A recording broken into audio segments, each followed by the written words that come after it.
Welcome, ladies and gentlemen, to the DigiPod, the digital podcast pre-show, hosted by the Mike and Varney Show. Yes, sir. All right, man. What are we talking about in our debut? I guess this is a follow-up to our debut episode. Our follow-up to the debut. Yeah, let's give it a couple minutes. Let's wait for people to start filing in. So I shouldn't start talking about crazy conspiracy theories. No crazy conspiracy theories just yet. Let me. Big Drizzle posted the wrong thing in YouTube chat. Thanks. So we're gonna say DigiGuard United is live. Well, yeah, I guess DigiGuard United is live.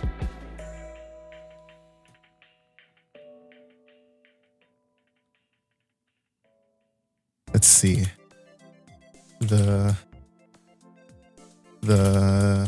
DigiPod, the digital podcast pre-show, hosted by the. Oh, it just posted. Thanks, Drizzle. Did it post the wrong thing?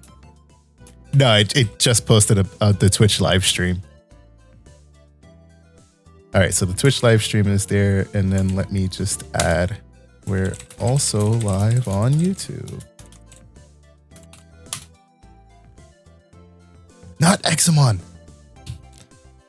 Get the right link. I mean, it should be the right thing here. All right, so we've got our viewers. Mike, you have access to our to the YouTube, right? Can you see this? Oh, damn. I don't know if I have access on my PC. One sec. All right, I know you have access to the Twitch, and we have Leppy in chat. We've got my boy Shunpai in chat. Over on YouTube, we've got Coach in chat. We've got Bradio Active in chat, and Ninja Minifro. Radioactive says, someone say crazy conspiracy theories. Yeah, that's all Mike tinfoil hat over there. Not so crazy. Ninja Minifro says, yo, first time here for the live stream of DigiPod. Nice. The DigiPod pre-show hosted by the Mike and Varney We're show. waiting. Once Dan gets here, it's really when it really starts. That dude's a bum. We'll see. Let me tell you guys, we have been trying to record this episode since last Monday. Was it last Monday? Yeah, it's been since last Monday. Longer. No. Okay, not this last Monday. Last week's last Monday, we've been trying to record this episode. And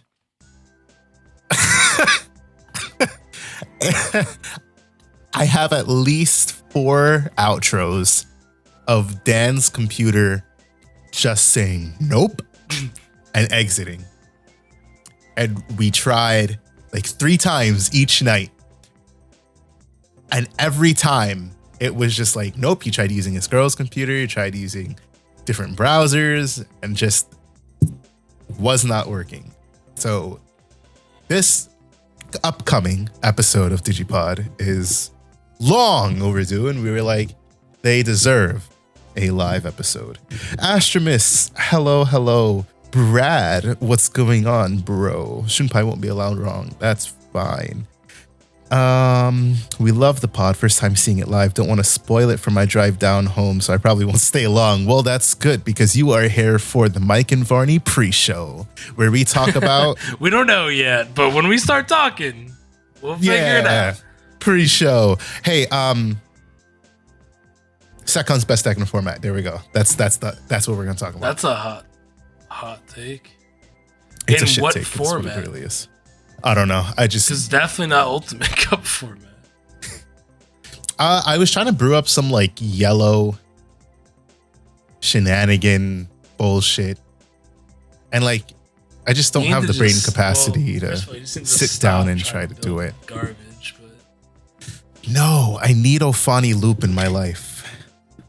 I wasn't able to play Yellow Hybrid in its entire goodness, so I need to fill that gap with something, and that gap will be whatever cobblepot shit that I create with Ophani Loop. Just but not Ofani Poop Loop. for what? Just Ultimate Cup? I would like to, but like it requires me first. I gotta buy the Harris Mons because I'm gonna run the security promos. Yeah, the security promos. I'm gonna run those with Tactical Retreat. That's a must. I think that's like a fully busted combo, especially with Venus Mon. So I definitely want to run those, and it would be those promos with maybe Centaur Mon from BT11. Okay. Just to also get it in security. But I don't know. I haven't playtested shit.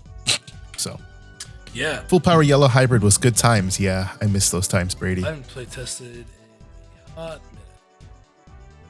I got 2-0 at regionals by SecCon. The only loss was my machine Jamon. I'm word garbling here. The only loss my machine Jamon took.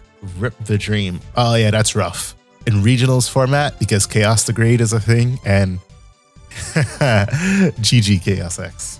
That is Guy got second at European regionals though, so fair play. Nice. Huh. All right, let me go look at his list. Well, I'm probably not gonna like his list anyways, but why aren't you gonna like his list? because I hate this like tax control type SecCon bullshit. Like it's like, oh, like you attack my security, haha, tap card, gain 3 memory, or you play an option card, tap Mimi, gain 3 memory. Like I'm not a fan of setting that shit up. Like it's a cool idea, but it's so uninteractive. Like those take up deck spots that I would use for playing literally more Digimon. Because I don't like, let me fill my deck up with like 20, 25 options and then say, haha, GG, as I look at my opponent and they wallow in despair.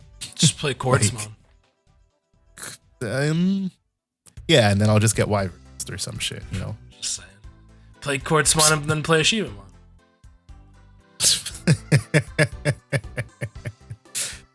We got the outs. It's not a bad idea. I don't know. I mean, I haven't really liked SecCon since like BT5, BT6 days, and you could still kind of play at Mega Zoo. Yeah, exactly. That's how I feel. I thought that was like the coolest versions of SecCon. This SecCon list that topped at regionals, it's literally everything I hate. It's 4 Sala, 4 Magnagimon, Maycrack, one of those, 2 Security Cortramon, and then 3 Venusmon, 1 Ovani. The rest is Tamers and options. I don't like that iteration of the deck. It's so disgusting to me. It's not fun. It's and also like in another way, even if I enjoyed SecCon and I enjoyed playing it, it's much too dependent upon, forget about matchup dependent. It's like dependent upon, oh, did I have like a really bad hand because I didn't draw into the necessary stuff that I needed? There's no draw power in the deck. That's number one. Did I not draw into certain things that I needed at certain times? And did I just not have the answers that I should have had in X case? Like, I'm not a fan of that. You could play like the red base and then run the what is it, Fireball? What's it called too? But then you take away the consistency of running what's it called? Chaos Degrade and Hellside. Yeah, I get it. Like, until some option card comes out, and I think that's why they haven't really released any other options, because like options come out every set, but they're not as good as they used to be. Like the high cost ones. Like when was, like, if we look at this list, right?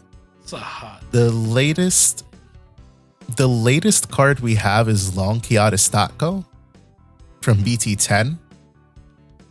Outside of that, the only option included that's new is Flame Hellscythe, and that's because that was Flame Hellscythe Chaos Degrade, which have been mainstays of the deck since. Yeah. Some people might run maybe like Holy Sunshine, which is a piss poor option to run for its cost. If I go on here, let's look at BT12, or let's look at 11 first. What option cards we have here? that I would even think of running. Well, to be fair, I mean, even if they released other None. option cards, I don't really know what's going to end up taking Chaos Degrade's spot because it's such a crucial card. It is. It's kind of irreplaceable. And so it kind of shoehorns you into running the purple-yellow build because literally that card alone justifies you playing purple-yellow. I mean, sure, but you could always just really... throw them in your deck anyways. You can pull what I like to call the Doug. Yes, Impresario, this is live. Yeah, I think he got unlucky game 1. I had heavy mobile lethal with BT11 Machine Dramon, but I only had 2 cards in deck and didn't want to risk the deck out. Damn. Yeah, that's tragic. Hey, that's why though, on the real tip, you've got to know your deck in and out. Because if you have 2 cards left in deck, I don't know how much cards you have left in security, but if you have 2 cards left in deck, sometimes it's a gamble worth taking because you're like, okay, well, one of those is definitely one of my level 5s. Or even a level 4, because Machine Dramon tucks any cyborg or machine source from deck. BTO.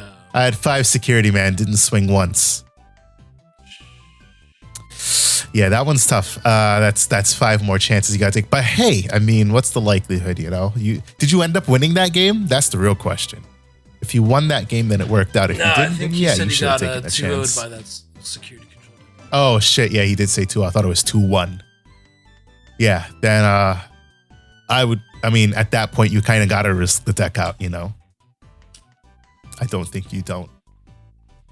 Speaking of, I've been thinking about playing Beelzemon tomorrow and running Creepymon because I really don't feel like dealing with Machine Dramon's terrible matchup into Beelzemon.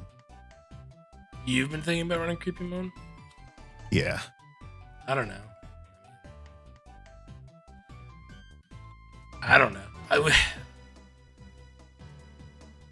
I don't really think that that's good to do though. Here's the issue, right? It's like if you're gonna like Beelzemon already has a bad matchup into Machine Dramon, right? Exactly. So what is adding the Creepymon even do? So if I don't like with not having the EX1, EX2 Itmon at full power, right? It means my milling is toned down already. So if I am just playing my natural game and I'm not at a point where they're just waiting for me to deck myself out, that means we're both kind of playing the long game. Granted, they are controlling my board. It's Chaos X. Once Chaos X gets established, I literally can't do anything about it. So I can only rush them down so much before they establish something with protection. I run 2 7-fold cluster for that reason, for double deletion, so they'd have to double purge sources. But sometimes there's just so much fucking sources you can't do anything about it, right? So my thinking is that with Creepymon, 20 cards in trash, I swing, they're gonna mill 6 cards. If I can get that off twice, then I'm good. I should be good, theoretically, because they have the analog mans, they have the new Machine Dramon that they're going to, which is already effectively milling them 5. Gardromon does the same, it adds draw power. So my thinking is that with the amount that they're drawing, running Creepymon will allow me to aim for deck out as a win con. Is it reliable? I don't know. Well, probably not. Yeah. But there's no other good solution. There's nothing I can include in that deck that even says, yeah, this is what's going to help me into the Machine Dramon matchup. Yeah, but I don't think that Creepymon's the answer to it. I think you probably just play it normally now.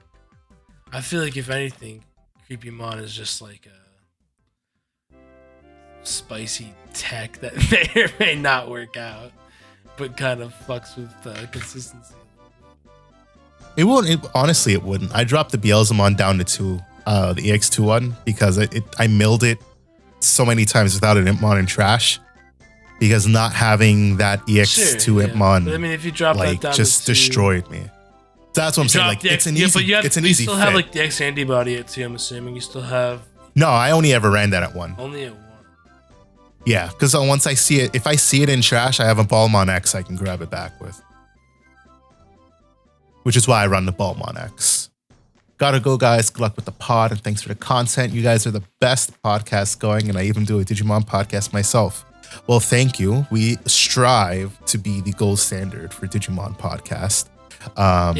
Drop the link. We'll give a listen to your podcast though, if you're still here. Definitely down to listen.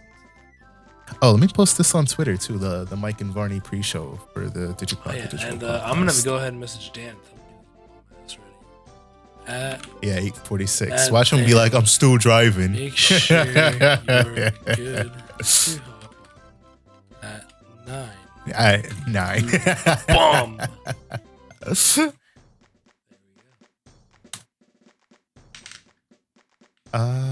Where do I get to this link? Channel? Oh yeah, just channel. All right, cool. We are live on Twitch and YouTube with the DigiPod digital podcast pre-show hosted by the Mike and Barney Show.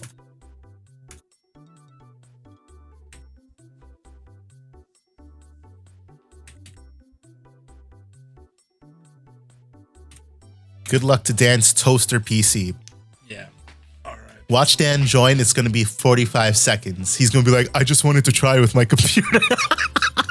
I swear to God. Might have to vote for him to get kicked off. I'm just playing. Bro, he joined the other day and he was like, yeah, I'm just trying my computer. I just want to see if I can make it work. And Mike and I looked at each other and we were like, and then it cut out and we were like, just kill us now. Oh my goodness. Win rate 0% is the podcast. A Scottish Digimon TCG podcast. Sweet. Let's see. I'll drop the link for the Audacity here. Odyssey? Y'all can go check out our boys Cobb Digimon podcast. Win rate 0%. Leppy said we need to GoFundMe for Dan's PC. No. He's just an idiot. Don't even worry. It's a brand new computer. He just doesn't know how to use it. Oh boy. It's the user error problem. Major user error. Oh. Dan, you popping on early. I had to make sure it works. Hello, you have to make sure it works. Like, don't tell me you're on your laptop, bro. Welcome to DigiPod, the digital podcast pre-show hosted by the Mike and Varney Show. You're our guest today. Shut your bum ass up. Yeah, bro, we're gonna interview you right now. So, go ahead, Mike. You take this. Oh, we're interviewing him. Okay. Dan, where were you on the night of September 16th, 2000? September 16th? Yeah, September 16th, 2003. Where were you, bro? So that means that's probably on a weekday. That means I was right in PA. That means I probably was in 7th grade class. 7th grade. A young fledgling Dan. Yep. Yes, sir. Loving Digimon and did he really love Digimon all the way back then? Let's find out. I did. Dan. In 2007, what were you watching? 2007. We're skipping. 2007. We're skipping times. 2007 means I was at high school, I think. Right, let's see. 8, 9, 10, 11. I was either in 8th grade or 9th grade. So it was a lot of basketball, that's for sure. See, the basketball dreams overtook the Digimon dreams. You could have been hold up. But, because Digimon back then was on the weekends, right? Saturday morning shows. That was on JetX, WV11 cartoons was lit back then, It was a good time. Good time to be a kid. Old JetX, baby. Yo, my boy Goat, he said, why do you have a stethoscope hanging on the wall? Are you streaming from a clinic? If you must know, my girlfriend is a doctor. Yo. Yeah, Dan got that good life right there, boys. Wifey's Something a like doctor, that, something like that. dog. Look at him. Yeah. Outshone all of us. Legends, thanks guys. Doing a regionals breakdown next week. Yo, I'd give just giving for dance PC lessons. I'm here to rep Dorumon Pride. I don't even know how I had a sound. I promo hope I sound Dorumon good. somewhere. I couldn't Yeah, you get sound fine. I couldn't get the app, the Logitech app on this computer. So it was just on the fly. Hopefully it sounds good. That sounds fine. Any other questions, fellas? Yes. What's your favorite deck in the Digimon card? My favorite deck currently or all time? All time. All time. Ooh.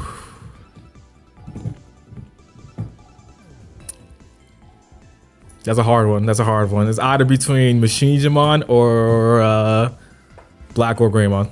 That's a dirty line, you know it. It's black or gray because only you would sit there and be like, hey, I saw this Japanese deck list doing some random ass shenanigans. Let me play that bullshit. As he blinding rays and gravity crushes it. It's black or gray, and don't you deny it. Promo Black or Greymon. It's all right? Black War Greymon. Don't you deny it, sir. Oh my god. Speaking of that deck, I'm bringing that to Store Championships Sunday. So I'm sorry if I solitaire the crap out of y'all. Someone just play like Setcon. I'll be chilling. ADP. That's yeah, I was gonna say I was gonna say I don't doubt. No, you know what's cracked though about that deck, low key, because you run like Greymon X's, you inherently have protection in that giant like stack. Right. So like, for example, I was playing against Oldfield. He was playing Red Hybrid. I had made the Black or Greymon stack, and I couldn't like swing that turn at the pass turn, and so I had 2 Greymon X's in there with a bunch of Greymons, of course. So with Agumon, he was like, how strong is that Black or Greymon? Well, on your turn, it's only 11k. He was like, oh, that's great. And he swings with his flame on, whatever. He evos to Emperor Greymon. He goes, pop. And he was like so excited. He was like, yeah, I got that giant stack out of the way. I was like, remove 2. Dan is a menace. Next turn I OTK'd him. It was funny as hell, no lie. Dan is a menace. But he got me in like game 1 because he, like, you know how Red Hybrid works. You just bum rush, and I just didn't have the necessary pieces to make a good stack to like OTK. So I ended up losing. And then game 2 and 3, it was like a clear wipeout. But that was cool though. It's a fun deck. It's super interesting. It's just people who complain about Beelzemon as he ran like 4 solitaire. Gravity Crush and 4 Blinding Ray. Hey, oh wait. There's more. 4 red memory boosts.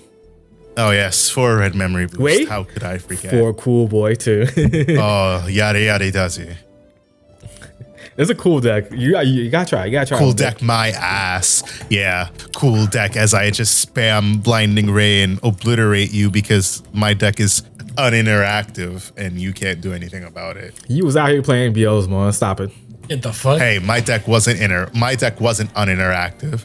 It required me to swing at your security. That's being interactive. What are you talking about? I have to swing at security too. Vardy, do you not know how fucking this card game works, bro?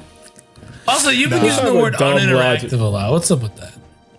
You're uninteractive. That's like the new thing nowadays in Digimon card games to talk about how every deck is uninteractive. Yeah. And how the entire premise of the game is built because we have the memory counter that decks that do things on your opponent's turn or don't do things on your opponent's turn, they're uninteractive, which is why Grandis, uninteractive. Wargreymon X, uninteractive.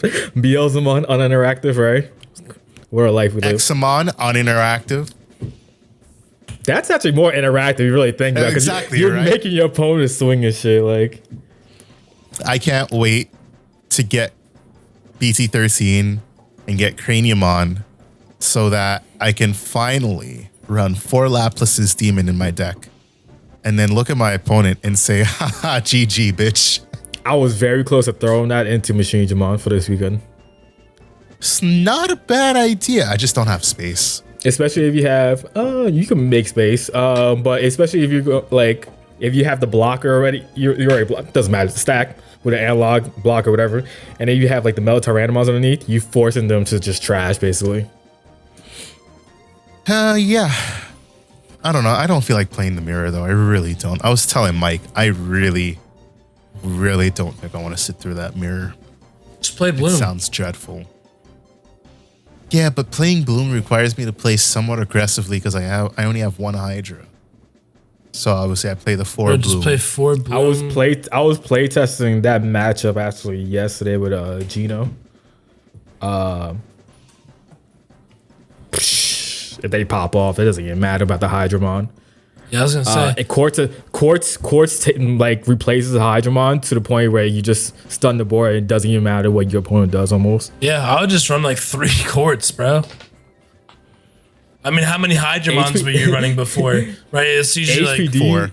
You're running 4 Hydramon? No wonder you should always break, Hydra bro. and What the 3 hell? Yo, facts, right? You're insane. No, you're bugging because people were running 4 Bloom, 3 Hydra. I was like, I hate 4 Bloom, 3 Hydra. I prefer 4 Hydra, 3 Bloom. HPD into Quartz is just so dumb. Yeah. It's so dumb. I hate it. It's so good. It's so good. I don't know. Maybe I'll run that. This is how the matchup's even harder because of the Quartzmon. I didn't even like think about the Quartzmon previously until yesterday. To the point where I got 2 Chaos X stacks and I thought I was still gonna lose. Like that's how like crazy like that deck can just pop off at times. I was like, I should be good to win. I had to put him at 4 at the end of that turn. I was like, there's still a chance I could lose because I had 0 security with like 2 or 3 analog mans. Both had blockers, and I still thought I was gonna lose just because of the Quartz. Damn. I don't know. I guess I'll see. I don't even know. Hey, you talked all that crap about playing Machine Jamon this weekend. You better be playing Machine Jamon also. I really don't want to play that mirror, bro. Whose tournament is it tomorrow, anyways? Top Cut. Top Cut. Because I had to find their link. Yeah, that's what I'm looking for here. For the picture. I mean, you could always play like Nidhogg in replace of one of the Hydras too.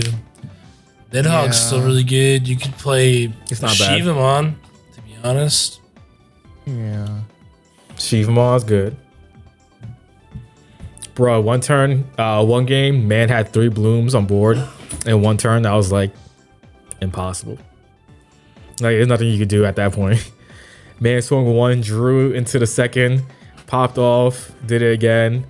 And I was like, all right. Then he dropped, I think, like a Palmon, searched it, got the 3rd, Evo, kept turn, swung for game. I was like, that's like, I braked, so I was like, I knew there was a good chance of losing because I started off terribly. But I didn't think I was going to get murdered like that. How much memory did you give that man that he was able to do all that shit? It was a setup. Like, it was like over, like he already had the Agitar. And then he popped up when he got to the Agitar. Like, Agitar, effect, play POW. Because, like, if I have a cracked hand, like, I can usually get, like, I can get a crazy turn 2 fucking, oh my god. If I'm not mistaken, the first one was an HPD, and that's why he was able to, like, continue, like, his turn when he kept going into the Blooms. I was just like, yeah, just God was on your side for that game. Like, having all 3 Blooms like that is like, there's nothing to do. I just want to say to everybody listening, if you have to submit a deck list for an online tournament, please double and triple check your deck list before you submit it, after you submit it, the day of the tournament. The reason that I say that, 2 weeks ago, I participated in regionals. I didn't even care to participate in, to be honest. But I did it because I paid for it. Excuses I hear. And I was like, okay, I submitted my deck list the night before, like a good nugget would. I played 5 rounds of that tournament. Going into my 6th round. Yeah, I think it was my 6th round. 5th or 6th round. Yeah, because you was 5-1, I think it was, or 5-0. I was 5-0. Yeah. Going into my 6th round, I got deck checked. You get deck checked occasionally. Like, it's not like it's a weird thing. So I was like, okay, yeah, cool. So I went into the channel. I set my deck out. When does it happen? Does it happen like prior to the game starting, or is that like in mid game or some shit? Nah, I never got prior to the game. Prior to the game starting, they'll take you both aside, check your decks, and then they'll give you a time extension. So I got deck checked, and Judge goes, "Are you sure you're playing the right deck?"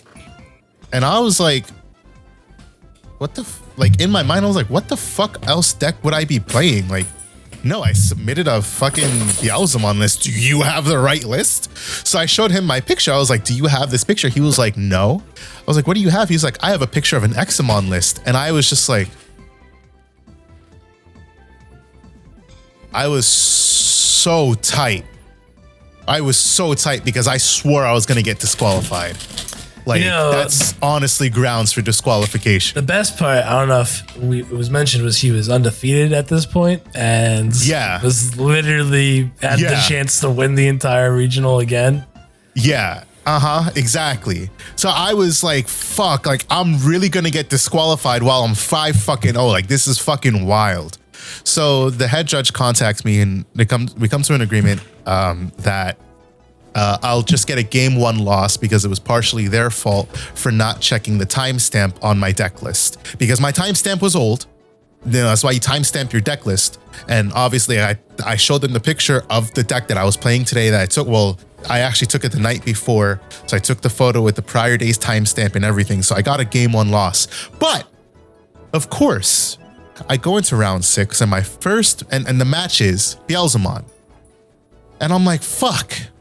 If I don't win the dice roll, I'm fucked.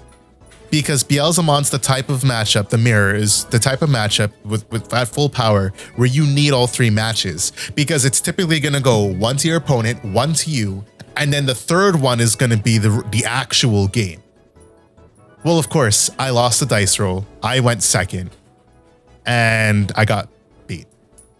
And I was like, this is great. I have fucked myself royally. I ended the day 7-2. I lost also to All Force in my final match. This man still took 17th place, by the way, so don't feel too fucking bad for this idiot. It's not like he's scrubbed out.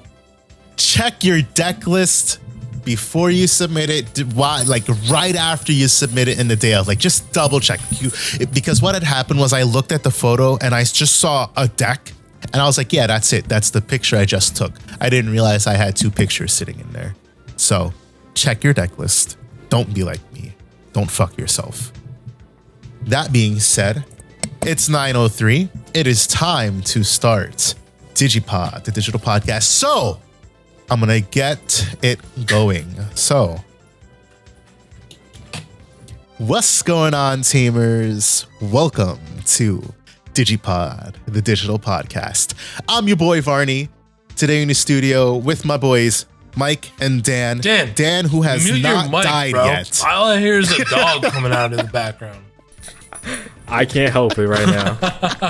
I told you this already. You'll live for today.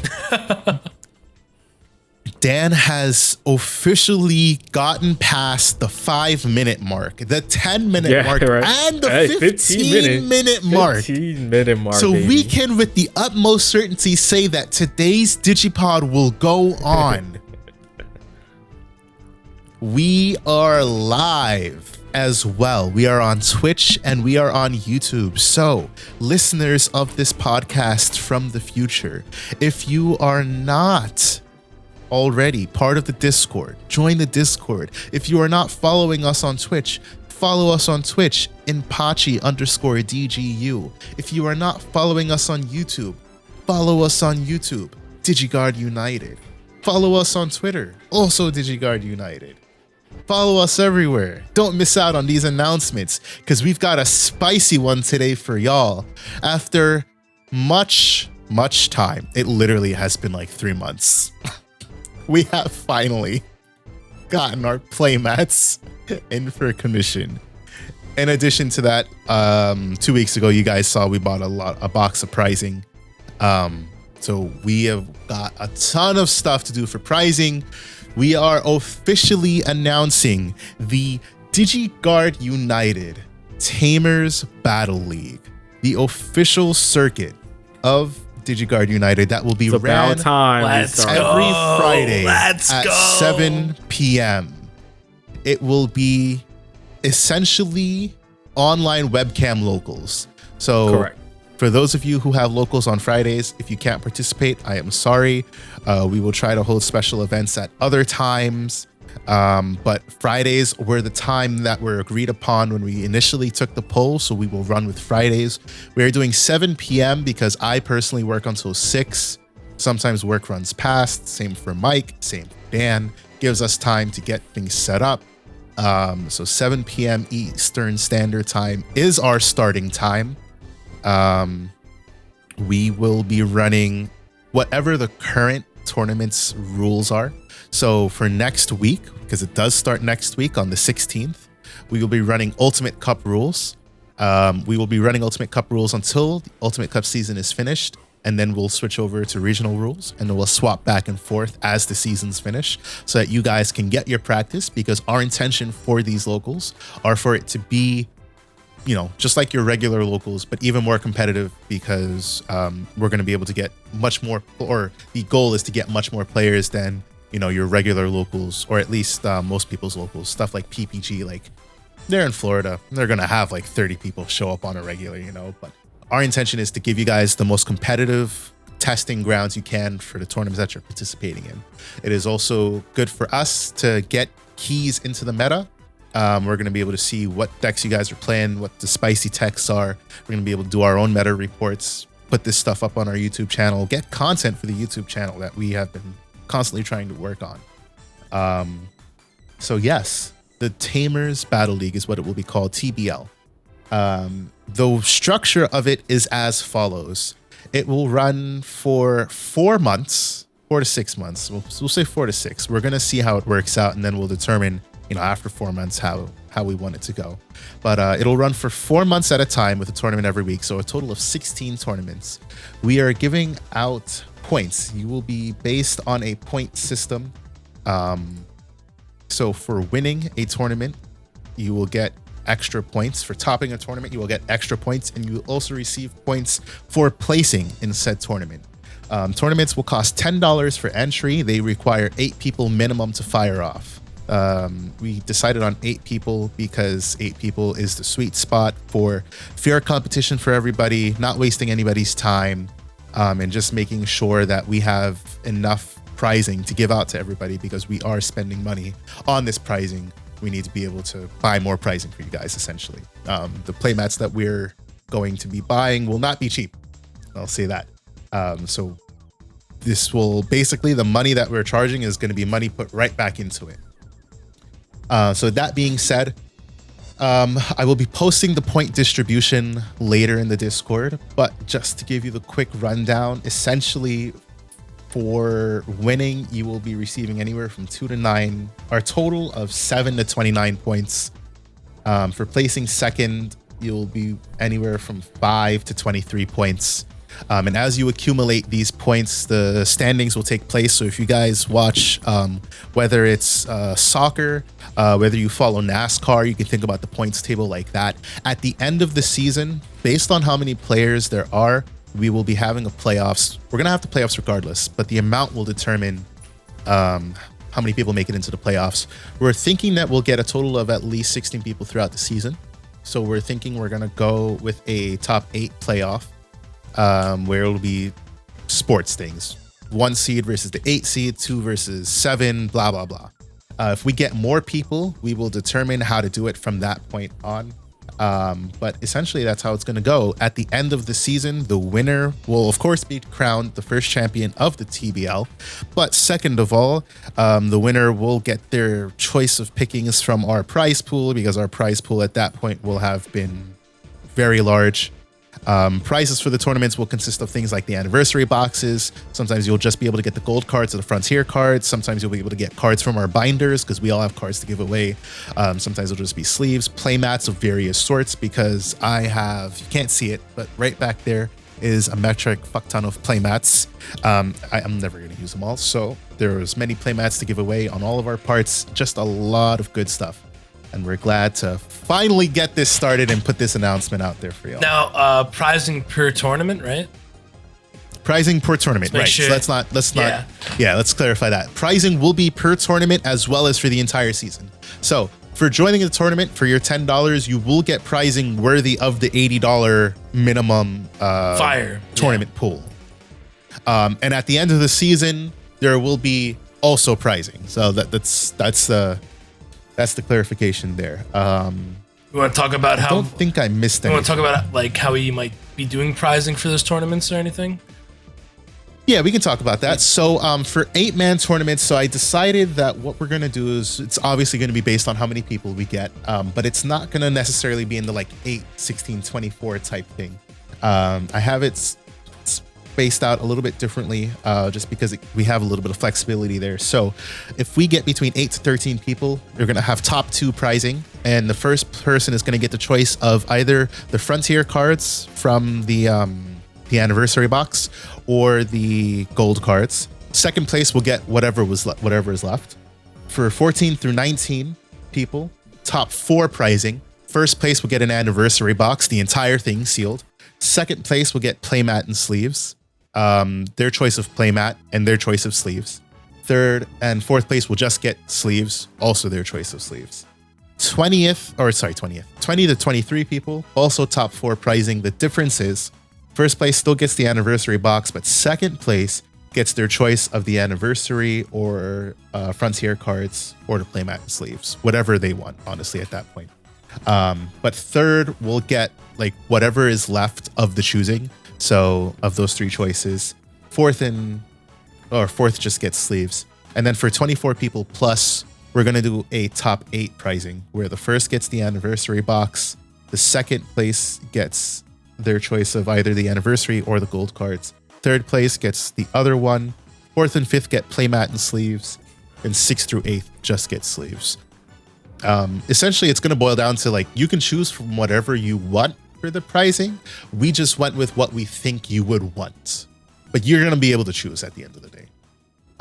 Give you the best value for your money for entry, of course. So $10 entry. It'll never be more. There will be, though, one tournament that will cost more. We haven't decided on a price yet, but it will cost more just because we do have one prize that justifies the entry cost. Mike showed it on the stream. I can't get to it because I put it up, but it is the Misa from Death Note Deck Tech deck box, which on eBay goes for like $150 some. So that pricing will justify its own tournament with its own entry fee. Plus prizes. Plus prizes. But that one will be its own tournament for sure. As far as the other rule sets, we will definitely be running other rule sets throughout the season. So, we'll have our no ban list tournament. We'll also have like we'll call it the DGU list tournament, the DGU restriction list, where Dan, Mike, and I sit down and we come up with a list of cards that are going to be restricted or banned. And then we'll give you guys that sounds like list. We're copying Huang Zero's tournament. That's where I got the idea from. I'm not gonna lie. That's where I got the idea from. I was about to say we thought about it before, but we just did. We're also gonna work with the idea that you can do more than just limiting a card to 1. So we'll go, restricting the 3, 2, 1, or 0, just to add a little bit of variety into it. Because there are cards that should be at 2, and cards that you just don't need the consistency of being at 4. So we'll, talk about that when the time comes. We will make sure you guys have at least a week's notice. We'll try to give 2 weeks notice though, in case you need to buy any cards before any of those special rule tournaments take place. Anything else? For tournaments, I think that's everything. I think that covers everything. That was a lot. Holy hell. Yeah. So yeah, that's that. That's the DGU TBL. Speaking since of this was going to ban be list, okay. I guess should we go into it? Go into the meat of things? Not just yet. Not just yet. Give me a sec. Hold on. Let me run always through all want the to stuff jump we're the supposed gun, to get man. I know, right? Yeah. Well, maybe it's because we have talked about it for 3 weeks, Dan.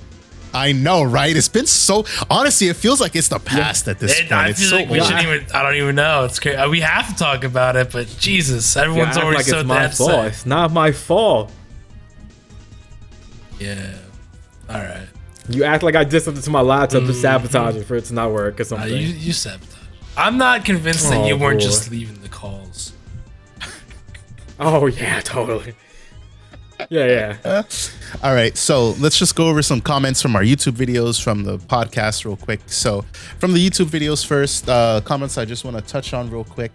Melga X is definitely more aggro. Yeah, we came full circle to that. But I feel like a deck is, I feel like First of typing all, a deck is determined by win con. Go We ahead, did go not come ahead. full circle.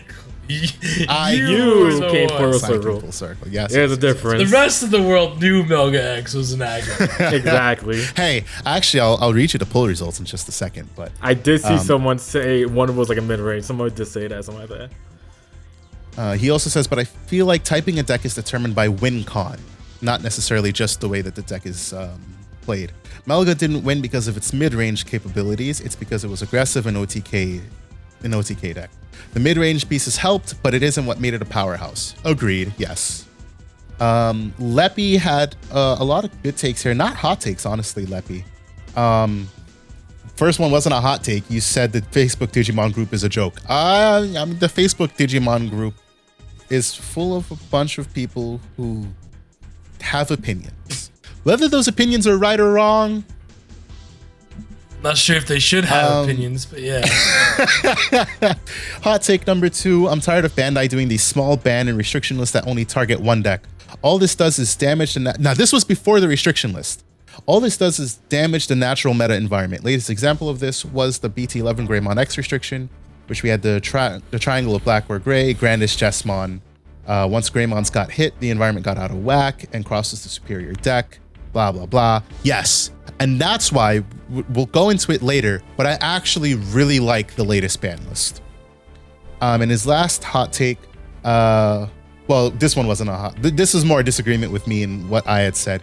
I don't agree with the statement that if you don't play in regionals or higher and you only play in locals, that you shouldn't have a say of what you would like to see get hit or not in the meta. Yes, I know like 85% of local players don't understand and have shit takes, but these card games live and die by the local scenes. So I will rescind what I said only because like on reflection, I realized that like that's a very, not only controversial, but like Gatekeeping. wrong take.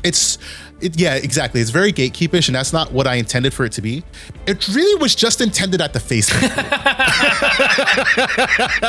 Like that's what I should have said. It's really just intended at the Facebook group because those players are It's comprised of more players for those who only people that were like that just complained about everything, and it's like they weren't even playing it. shit, yeah. You know. I'll never forget when I didn't go to nationals and I was hanging out with my family and everybody else was at nationals, and I saw a Reddit post that was like, I hate it here, you know, blah, blah, like just was complaining. And it was because the meta at the time was black or gray, and they were complaining about the meta and blah, blah, blah. And I was like, well, what did you expect? It's nationals. It's the most competitive ground for the TCG. Like, you're not going to get anything less. It's for those types of players. That's what I meant that comment for. So to anybody that I offended or I made upset, I apologize. I was wrong for that take. I do rescind that. It is really just meant towards the Facebook group and people like those people in the Facebook group. I think it's Nick P says, I think it's somewhat fruitless to talk about the tier 0 decks in Digimon at the moment. Thankfully, the engine of Digimon is incredibly resilient to centralization, and you can somewhat play whatever you want and still have a chance. Agreed. Tier 0, closest thing we had, we talked about it, was Blue Hybrid, and it got hit, rightfully so. We haven't really had a tier 0 deck. The next air quote tier 0 deck will be Shine Gray. And we'll see how tier 0 it is when it comes. That's gonna be a killer. Mythio says, isn't Chaosmon from BT4 the first instance of raid? Yes, it is. It is the first instance of raid before they made raid a And mechanic. Blitz too, in a sense. Yes, yeah, raid and blitz. Yes, exactly. I'm gonna butcher your name, bro. Nahuen Mutiozable. I don't even know why you try sometimes. I don't know why I try either. Says, yeah, for some reason we have this weird part of the community, very toxic, mind you, where if a deck is not tier 1, the rest don't exist. And if it's tier 2, it is immediately mid-low. And then those same people complain about the top tier deck of the format. It's weird because the Yu-Gi-Oh community doesn't have that problem, and it's actually the opposite, in which they like to see these low tier decks actually give some fight. But in Digimon, you bring Sakuya, Bagra Army, or Chaos Gallant, and players go, that deck is trash, why are you playing that, blah, blah, blah. Yeah, it's very weird. It's super weird that people don't want to take their favorite decks to regionals. Like, they're like, oh, I can't take a tier 2 deck here. Like, why? Why? Yeah, it's so weird.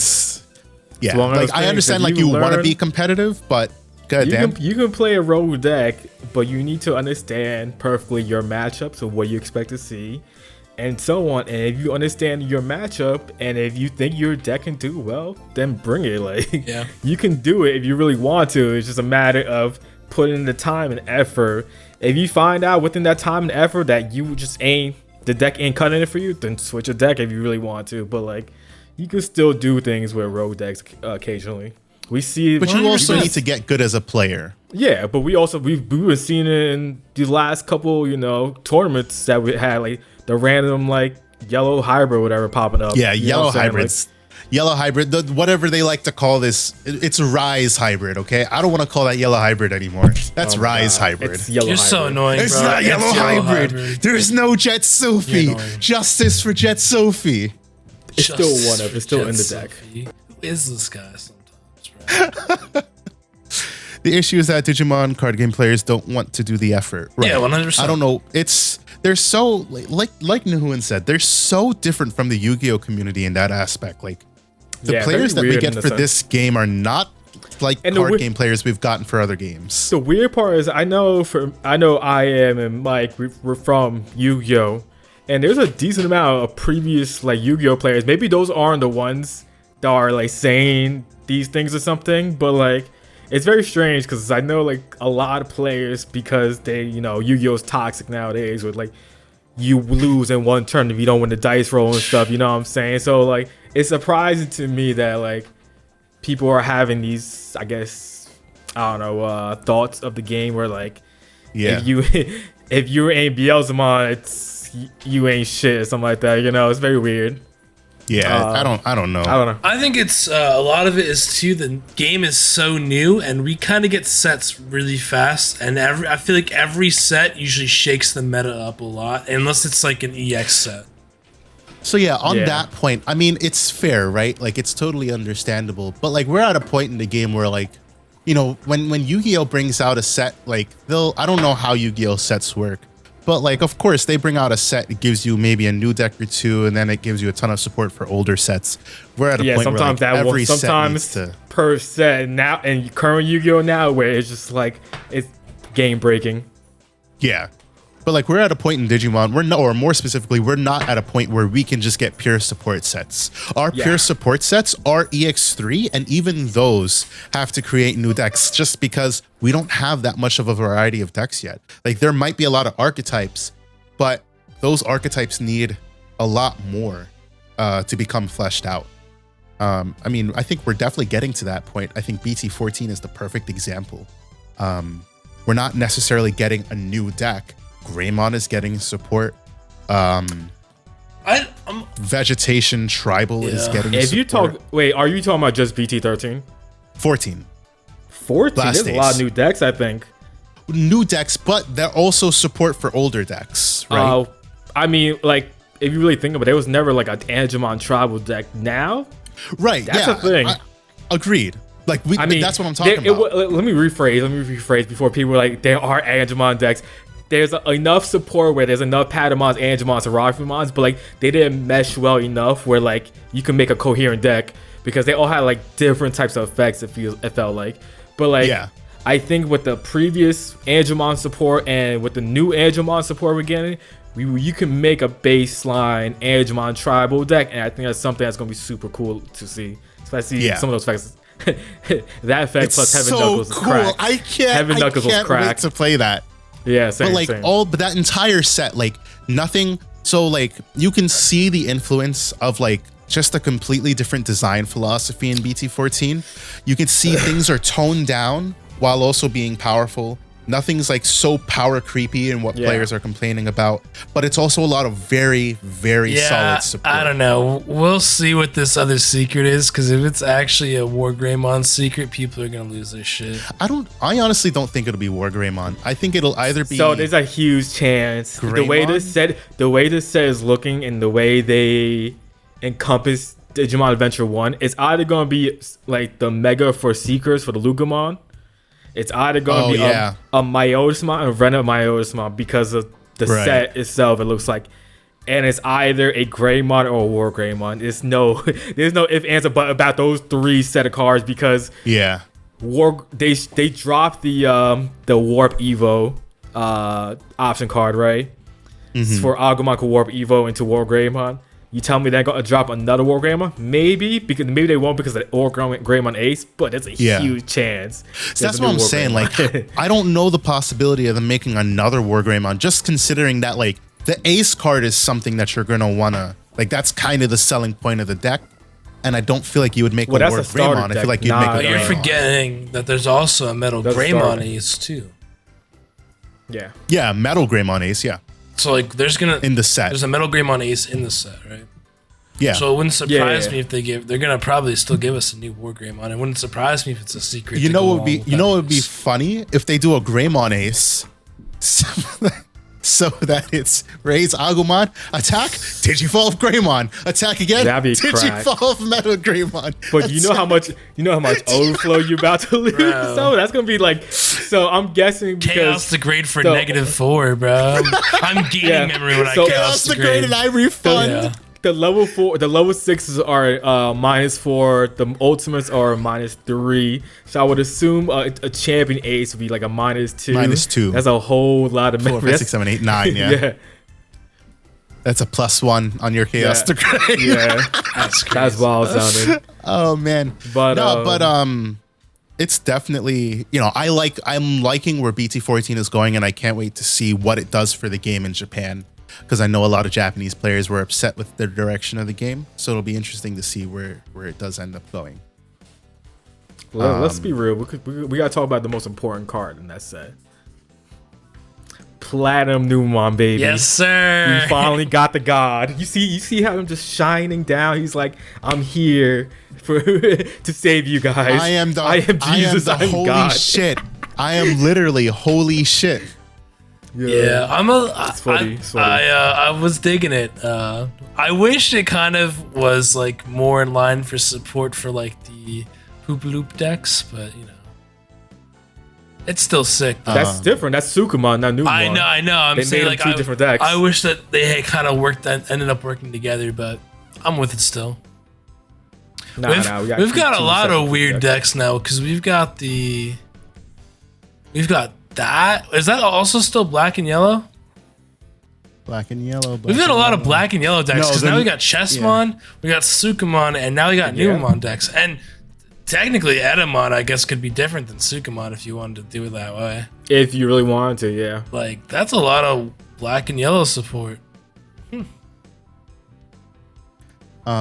Before we go on, the poll results that I promised. I'm more hyped about the, like Sukumon, Edamon, and the Prince Mamimon cards of BT13 than I am for like Royal Knights and Shine.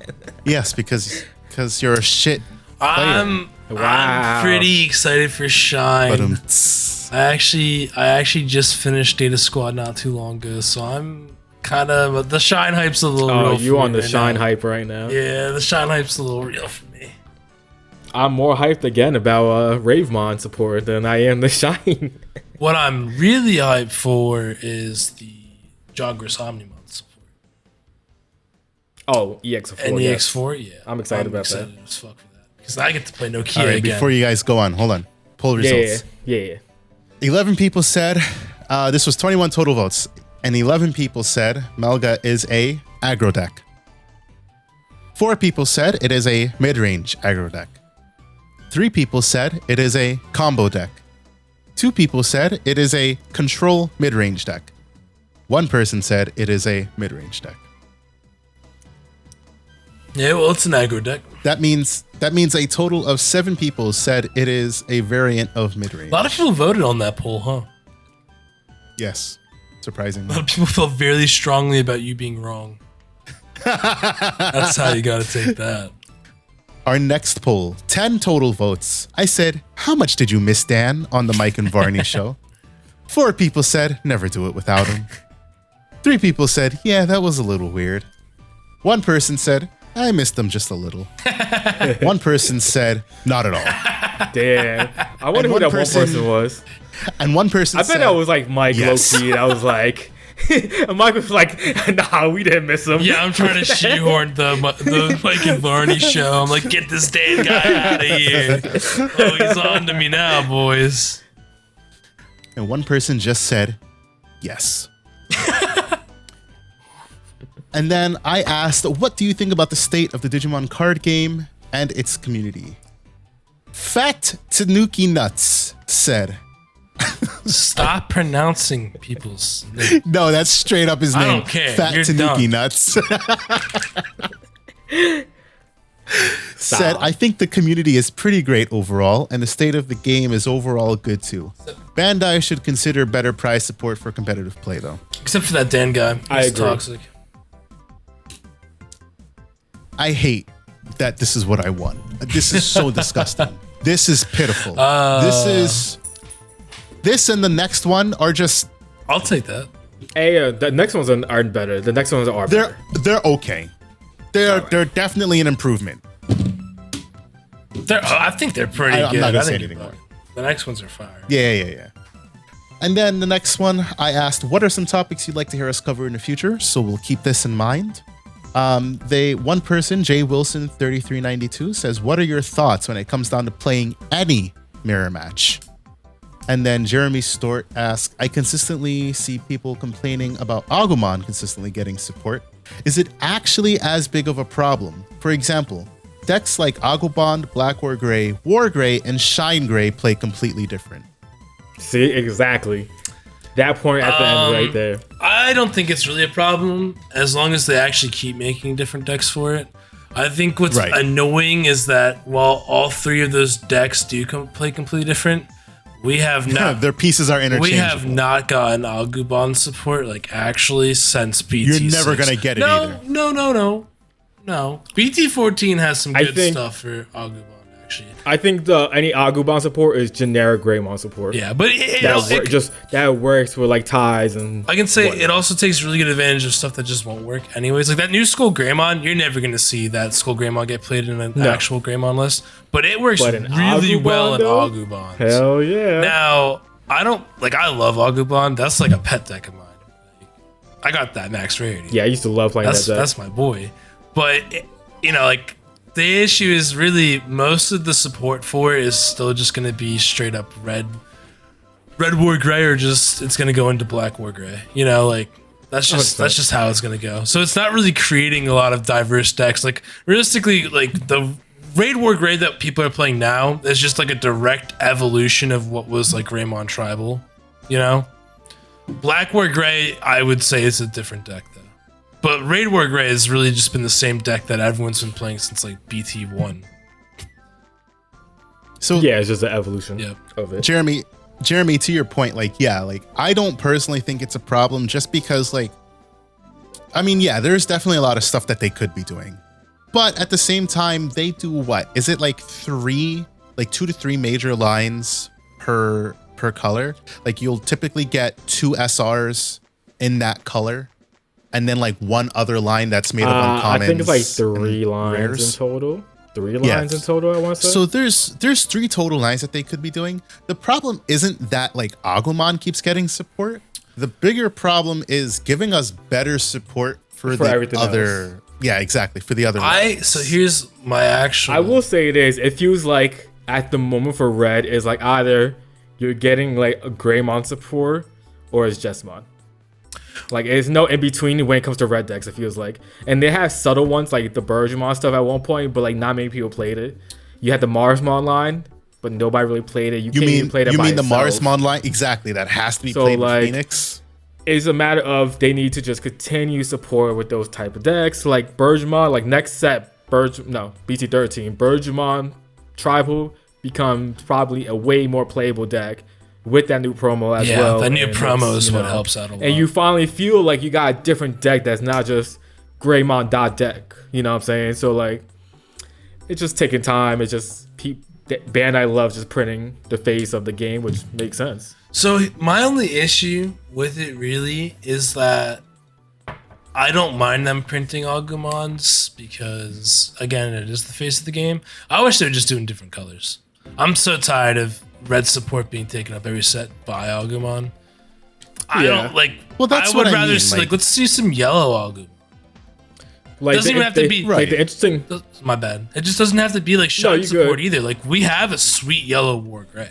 How cool! Man. Cool would actually? we're never. It would be phenomenal. It was so but random. Like, they'll never give us that Like, again. That yellow War Greymon was so random, and then they also made a yellow tie, and you thought there was gonna be like more to like maybe like yellow Greymon support, and then they were just like, that's it. Yep. Crazy. And it sucks because like in One Piece. Oh, sorry, I'm about to talk about One Piece. In One Piece, Luffy is in like every color. Luffy is in every color as a support card, but also as his own deck. Like I believe he has a leader in almost every color, but like he is also a playable and sometimes like a cornerstone card of every deck. Like for example, in set 2, Ivankov came out, so Luffy was blue. But in set 1, Luffy is red and is played as his own leader, but is also an actual character card that can be played in any red deck.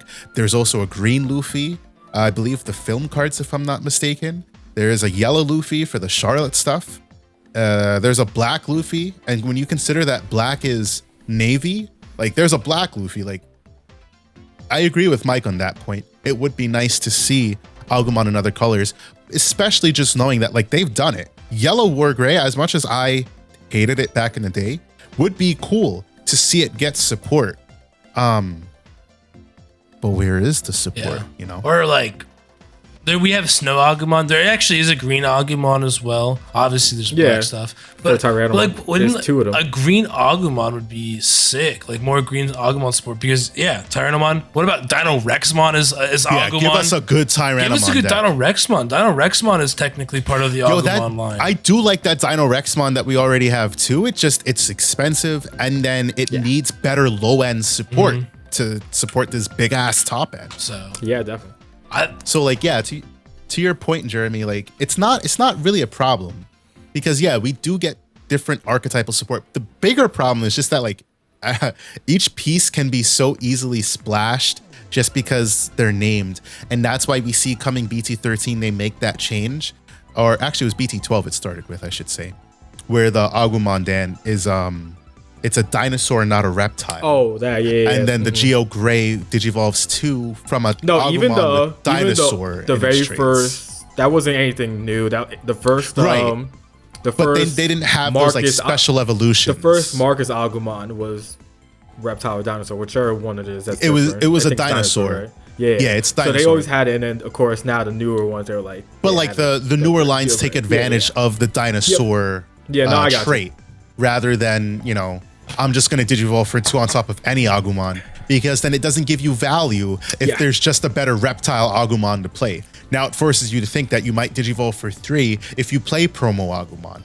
or the new Agumon that's coming out in BT14, which is a really good card. Yeah, that card's cracked.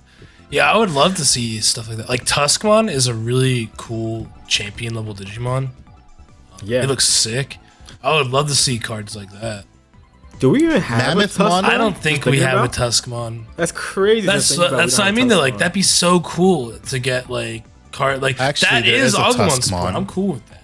It's in BT7 as a level 4. Is it really? Who is? Tuskmon. Oh, I mean, I know what Tuskmon obviously is level 4. I know that. It's a champion. I just forgot that it was in the game. Yeah, we do have it. No, but it is there. In BT7, I haven't even seen it. One of your Digimon gets plus 2k DP. That would have been really good in limited play, probably. I don't remember playing it at all, though. Yeah. But, no. I mean, like, even a card like Mammothmon, which comes out in the Garurumon starter deck, that card is really good for generic purple. Yeah. But Well, that's like a good example. It's what I like though. about purple as a color. Like that you can create this generic stuff, but we need more of that. Like I love that we're getting more purple Melga stuff because we haven't gotten purple Melga stuff since the promo purple Melga that let you play the level 7 option from your hand. So this is which was so good. So good. The starter deck was after or before the promo? What starter deck? Oh, the matte starter deck. That's right. I don't. Was that before or after promo? It was around the same time. Around the same time. But yeah, there wasn't. Like I like. They haven't added to it, and I played that deck. Y'all know I played it. It was like super interesting deck, and then like the Guru X stuff can help it, but like it becomes very janky sometimes in the sense of being able to evil. At least the newer purple Guru monster port, like they have the black box. So you can digivolve over Guru X and whatnot. If you guys want to see some spicy stuff, you need to stop listening to this podcast if you're listening to it in the future. Whoa, don't do that. Don't stop listening to watch the Rust Marrow's video where he tuned each of the decks, the starter deck of Courage and the starter deck of Friendship, I think it is what they're called. Where he tunes those two decks using their respective support. It is absolutely phenomenal. It shows the power of the ace cards, and it also shows that they're not overpowered. Like, I know it's in a bubble because it's just the starter decks, but when you think about what the ace cards can do, but also the advantage that they give your opponent, like, there's a lot that's going to happen come BT14 in those starter decks, and that stuff is so great to watch. So go watch that video from Rust Marrow. Another good example of Agumon or Gabumon support that doesn't work with the mainline stuff is the new EX4 Joggers lines. Those are awesome cards. I'm a huge fan of that line. I think it's really cool and a really interesting way to do it. I'm a big fan. I mean, like, and I would love to see, and I'm hoping that in the future we're eventually going to get like a Cyber Sleuth set. I would love to see like Nokia like Joggers line. That'd be awesome. This is kind of basically just Nokia Joggers line. I was about to say it's kind, but not the same. No, I know. Yeah. Since we talked about Jeremy's point, I guess we'll just touch on Jay Wilson's point real quick. So. That was him asking, what are your thoughts when it comes to playing any mirror match? For mirror matches, it depends on the mirror. Depends on the mirror for sure. Depends on the deck. Of course. Certain decks are more fun to play in mirror because it brings out a like chess game mentality because you know exactly what they're going to, and vice versa. So now it's a matter of like thinking like plays more ahead. Like me personally, I enjoyed and loved playing the Black Warrior on X full power mirror match. I thought that was super fun and a very chess match like type of mirror. But like, example of a mirror that I wouldn't want to play is like BL's one because it's just like who mills faster, you win. The end. That's all. You know what I'm saying? What other mirrors that was probably D Reaper mirror was terrible. I played the D Reaper mirror. That's not like it's hard to do and stuff, but like at the same time, it's like so boring, especially when you like first or whoever gatekeeper. Yeah, but then there's a point where you can gatekeeper lock each other, and it's the most like at that point it's like who can have multiple dex mods on board to win. Yeah. Like it's terrible. It's not a fun mirror. And probably Setcon is probably another mirror that Setcon is probably the worst mirror. That is the least fun mirror ever. Imagine two decks doing nothing to each other and then trying to win. You know what I'm saying? Like, my least favorite part about that mirror is that I always lost it because I was always playing some jank ass Setcon. So I would always get out Setconned because I was always playing some stupid Mega Zoo type of shit. So whenever, and of course, anytime I ever played that like deck, which wasn't often, I would always end up facing another Setcon deck. And I was like, this is just such bullshit that I'm playing this off-meta rogue BS right now, and I'm somehow playing another off-meta rogue, like, bullshit. Like, I was like, this is not even fair. Oh, that mirror sucks. I like, right now, I've been digging the Hunter's mirror a lot. I think it's really fun, because where normally Hunters can be kind of, annoying for people to play against because it's just gonna tuck everything. It ends up in this weird, like, super ultra interactive like matchup where you're both tucking each other's shit under your tamers and then replaying them. Yeah, so it's kind of fun. That's interesting. Yeah. It like changes the playstyle of the deck completely. Yeah, I would say anytime, like the number one thing, anytime you go into the mirror, you always know what your opponent's gonna do, right? Like that's number one. The bigger thing is that like no matter whether you're facing the mirror or not, you always need to put it on your opponent to have it. That plays even bigger into the mirror, right? For example, black or gray matchup, full power. It's a tough mirror. You bring out, it's a tough mirror, and you know, you have Greymon X chilling back there. They have Greymon X chilling back there. They might not have the Metal Greymon in hand. They might need to drop a black memory boost or something next turn. You know, what's the chance of you pushing out, you go into Metal Gray, you know, for 2, and then you go into like the black or gray to pop a Tamer or something? What's the likelihood that they come up, they respawn with the Metal Gray and then go into Gaiomon so they can swing over your stack? Or they go into black or gray to kill off your stack? Like, it really becomes a game of, does my opponent have it? And sometimes you got to put it on your opponent. If there's no better place to do, or if you have to establish it first, you got to put it on your opponent to have it. Beelzemon, I've played that mirror a ton of times. The way I navigate the Beelzemon mirror, I'm always first to push out. I always want to go first. I always want to be the first to push out. I always want to go into Ballmon first. Because if I can establish the Ballmon, it means that my opponent can't deal with it. And then I get the Beelzemon first. And then if they push out a Beelzemon, that means it puts them on the back foot when they come out now. They've got to figure out a way to respond without giving me a ton of advantage. But, you know, that's just the Beelzemon mirror. The Examon mirror? I was about to mention the Examon mirror. I feel like that's probably a super hard one to like. The Examon mirror is disgustingly hard. Like, I'm sure it was like about whoever gets the Examon out plus Slayer combo first or something like that. Or it is, like, but it's also not. A point of where like the interactions is what's got to be the most. Yeah, I'm sure that's probably a little crazy. I was thinking about that one too. I'm sure, like, but like I never played this, I couldn't like say about it. But like, I'm sure the that's Examon mirror is like, it's like style. I gotta push out Slayer first, but I have to time what I'm dropping to what he's dropping. For example, like the Breakdramon interaction, in the mirror, Breakdramon's actually the best card because the way that affects proc. Yeah.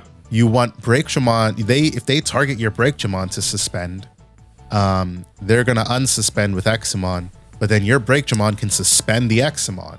And they don't get to block if they didn't declare block. Or whatever the timing, like Breakdramon works into the timing very well, and not a lot of people know how to navigate the Examon mirror. Maybe it's because they don't play it a lot, because they don't know the interactions. That's something that I learned.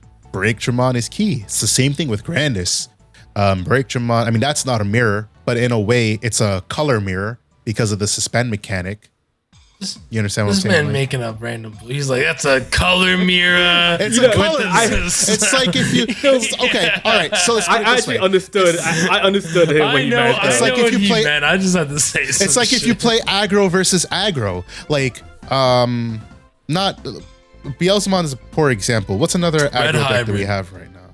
Red Hybrid is the perfect example. It's a very tempo oriented game, and it does become, you know, who can deplete each other's security first. But at the same time, if they're leaving Digimon on board, whether it's a Bokumon or a Flamemon, you also got to play to delete those Digimon because that's just more bodies that they can suicide into your security and win game easier. So then aggro versus aggro kind of turns into which one of you are going to play the control matchup so that you can establish that dominance and make sure that the other player isn't going to out aggro. Never me, because I'm not a pussy. Full send always. You heard it here first on the DigiPod.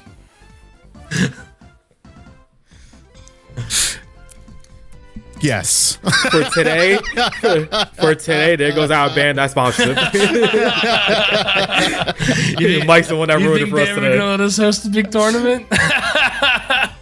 Hey, you never know, man. Yeah, guys, come do commentary on this tournament. All right, sick. All right, we need you guys to stop. It's only been the first round. What do you mean?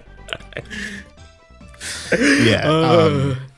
There's a lot that goes into the mirrors, and especially archetype mirrors, or sorry, not archetype, but like the type of your deck, your type mirrors, whatever. Yeah, archetype mirrors, same thing. Side note, I would say back to the beginning real quick when you were talking about option cards.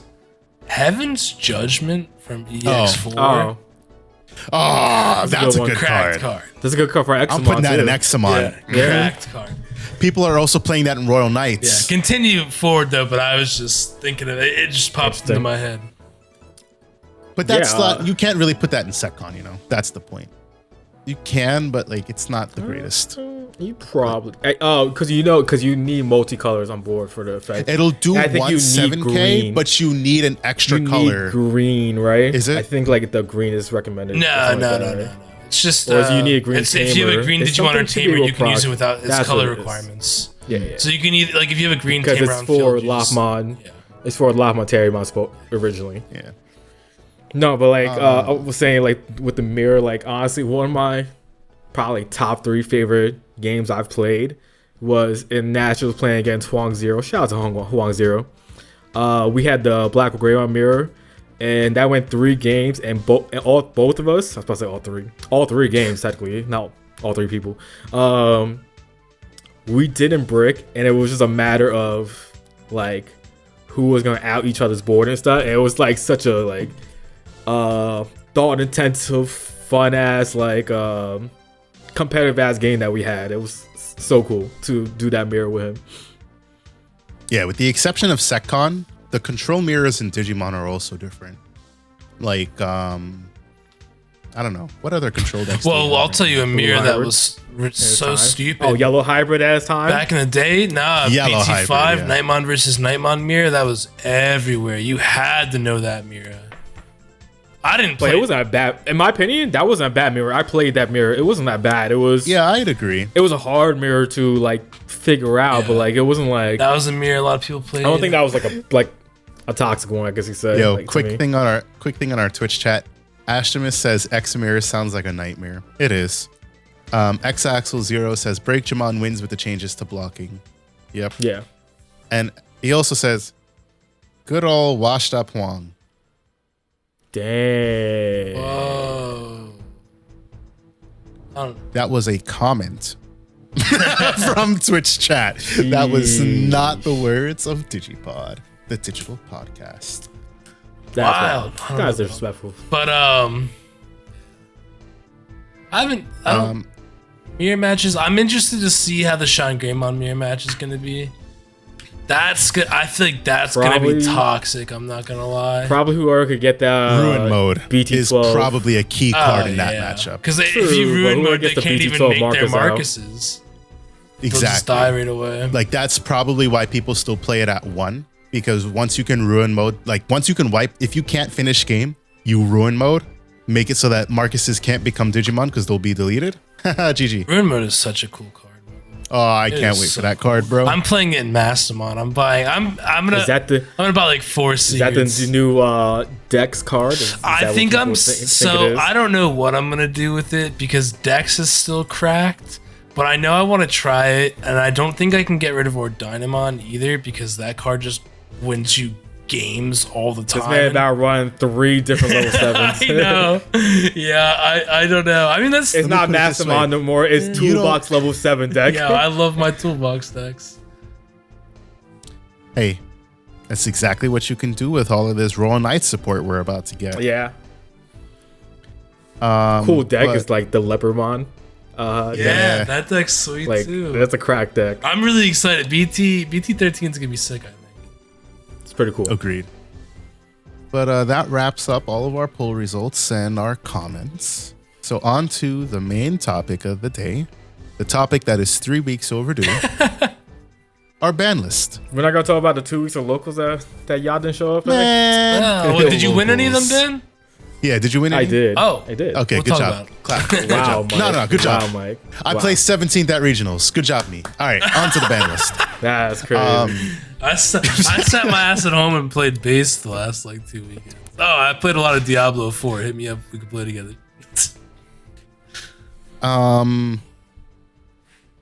Who wants to take the ban list? Who wants to take the first ban list? I don't know. It was a great ban list that was too late. Yeah, I'll agree with that. Well, I You didn't like the ban list, Mike. didn't like it at first until I saw the ace cards in action. Seeing the ace cards in action changed my mind completely on the ban. Okay, let's elaborate on that. Why? Because Melga Ace is the most Oh my stupid thing in the world, and giving you a Were Garuru promo to go along with that is absolutely cracked. Because you can, a lot of times when I was playing Melga, or when I've seen other people play Melga, they can't always get the perfect OTK off, so they have to leave you at no security or like 1 security or something like that, and then they digivolve into the Melga to pop what you have on board. You no longer have to do that. You can make your setup go even crazier and then digivolve into the Melga Ace on their turn and make them pass you back to like your turn. And then you just win the game. It's stupid. It's so stupid. So stupid. Yeah. So I mean, I agreed with it before seeing the Ace cards just because promos. So my argument for hitting promo in the past was always because the precedent of having sec +1 on unsuspending things is something that you don't want to have unless like your deck is built around it. Not even, you know, to an extent, not even Greymon had it, and they didn't have it until they had Raid War Grey, because they had the built-in unsuspend with Raid. I'll be honest, I don't think they even needed that. That card is cracked when you think of it. What Raid card? War Grey, card's cracked. No, that's what I'm saying. Like, Card's cracked. it's like that unsuspending. Like, if you have sec +1 Greymon and a tie, swing through something with piercing 3 checks and then swing again, 3 more checks and then Omni for game. Like, I'm fine with that kind of, but like, I don't think that every deck should have access to something like that. And that's why I always advocated for Grandis and Melga promo to get hit. So I hit Dan up after I watched that video with Russ Merrow. I was like, yo, it is a good thing they limited promo Were Garurumon and not Were Garuru X, because who would even care about Were Garuru X at that point? You can swing, you're gonna swing twice with Were Garurumon, go into the Were Garuru X, swing, you're done 4 checks, you can't finish game, just like Mike said, pass turn, and then you digivolve into Metal Garurumon Ace. You're gonna discard 3 cards to pass turn back, but depending on how you're playing the deck, if you're playing Nidhogg, if you use the Mat Tamers, you can discard cards and gain even more memory. So it might not just be, oh, well, I put them from 3 to 0. No, I actually stole their turn because I took them from 3 to 2 on my side. Like, that's how disgusting that combo is. And that's why I agree with Mike. It is good that they limited promo Were Garurumon. That card would have been cracked. Yeah. Now they have the replacement, which is the purple Metal Garurumon, which requires you to discard a card on attack to unsuspend. At least there's a cost to it. And also, I mean, yes, it may play into the game plan, but also it doesn't have sec +1 as the inheritable, and that is good. I'll also say the ones I didn't really care for was the Grandis hit. I don't know. Like, I just felt like the deck hasn't proven itself in future metas to be an issue. And maybe they've got something planned, like... Well, in Japan, it kind of stole tournaments randomly, Grandis and B213 format, so it's still... It's a deck that's going to still be forever around because relevant. It's a type of deck that you can't do anything about unless you're security staff. Yeah, I mean, always so, relevant. like, it's fine that it got hit. It needed to get hit because it's about time. I just don't think it needed to get hit. Deck stayed around longer than it needed. I just feel like that's not an argument. I'll be honest. We hate that argument. It's an argument that all TCGs have had that argument. But it's not an argument. So like, it's not anything new. It's not anything new though. It's like, it's not anything that's, you know. I disagree. Yu-Gi-Oh's used that logic many times. Yeah, but fuck Yu-Gi-Oh and fuck Konami. I don't care about Konami. It's still a top 3 TCG regardless. Yeah, but I'm annoyed that Bandai wants to take the Konami route with it. Like, I don't think there's an issue with a deck being meta relevant forever. And if there was an issue, I don't care then they should hit Greymon harder and make it not meta relevant. That, like, if you're gonna use that as an excuse, like, oh, this deck's been meta relevant for too long, then why is Black War Grey still relevant? Why is War Grey still relevant? Why? Like, that's not an excuse. That's just picking and choosing. Yes. No, actually, it's not, because they're still bringing out Greymon support that's still going to keep you playing the Greymon because they keep decks. making that shit busted AF.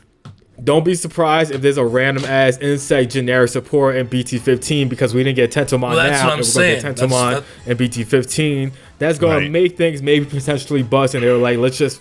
We know what's coming. You can see let's just knock it out now. Well, that's why because they did that with 3 cards, right? Well, that's why I said they did that with 3 cards. I hope Blossomon, they give us a good shit. Wergaroo, and that. Because it's kind of bullshit. So, I mean, and even now with the new Grand Quagmon we got in BT12, it still works. It's a good card. OTK potential, but it's still a good deck regardless. Sure. Hey, if people really wanted to, they could go the DNA route and use the Dino B for the reduction of its Evo cost.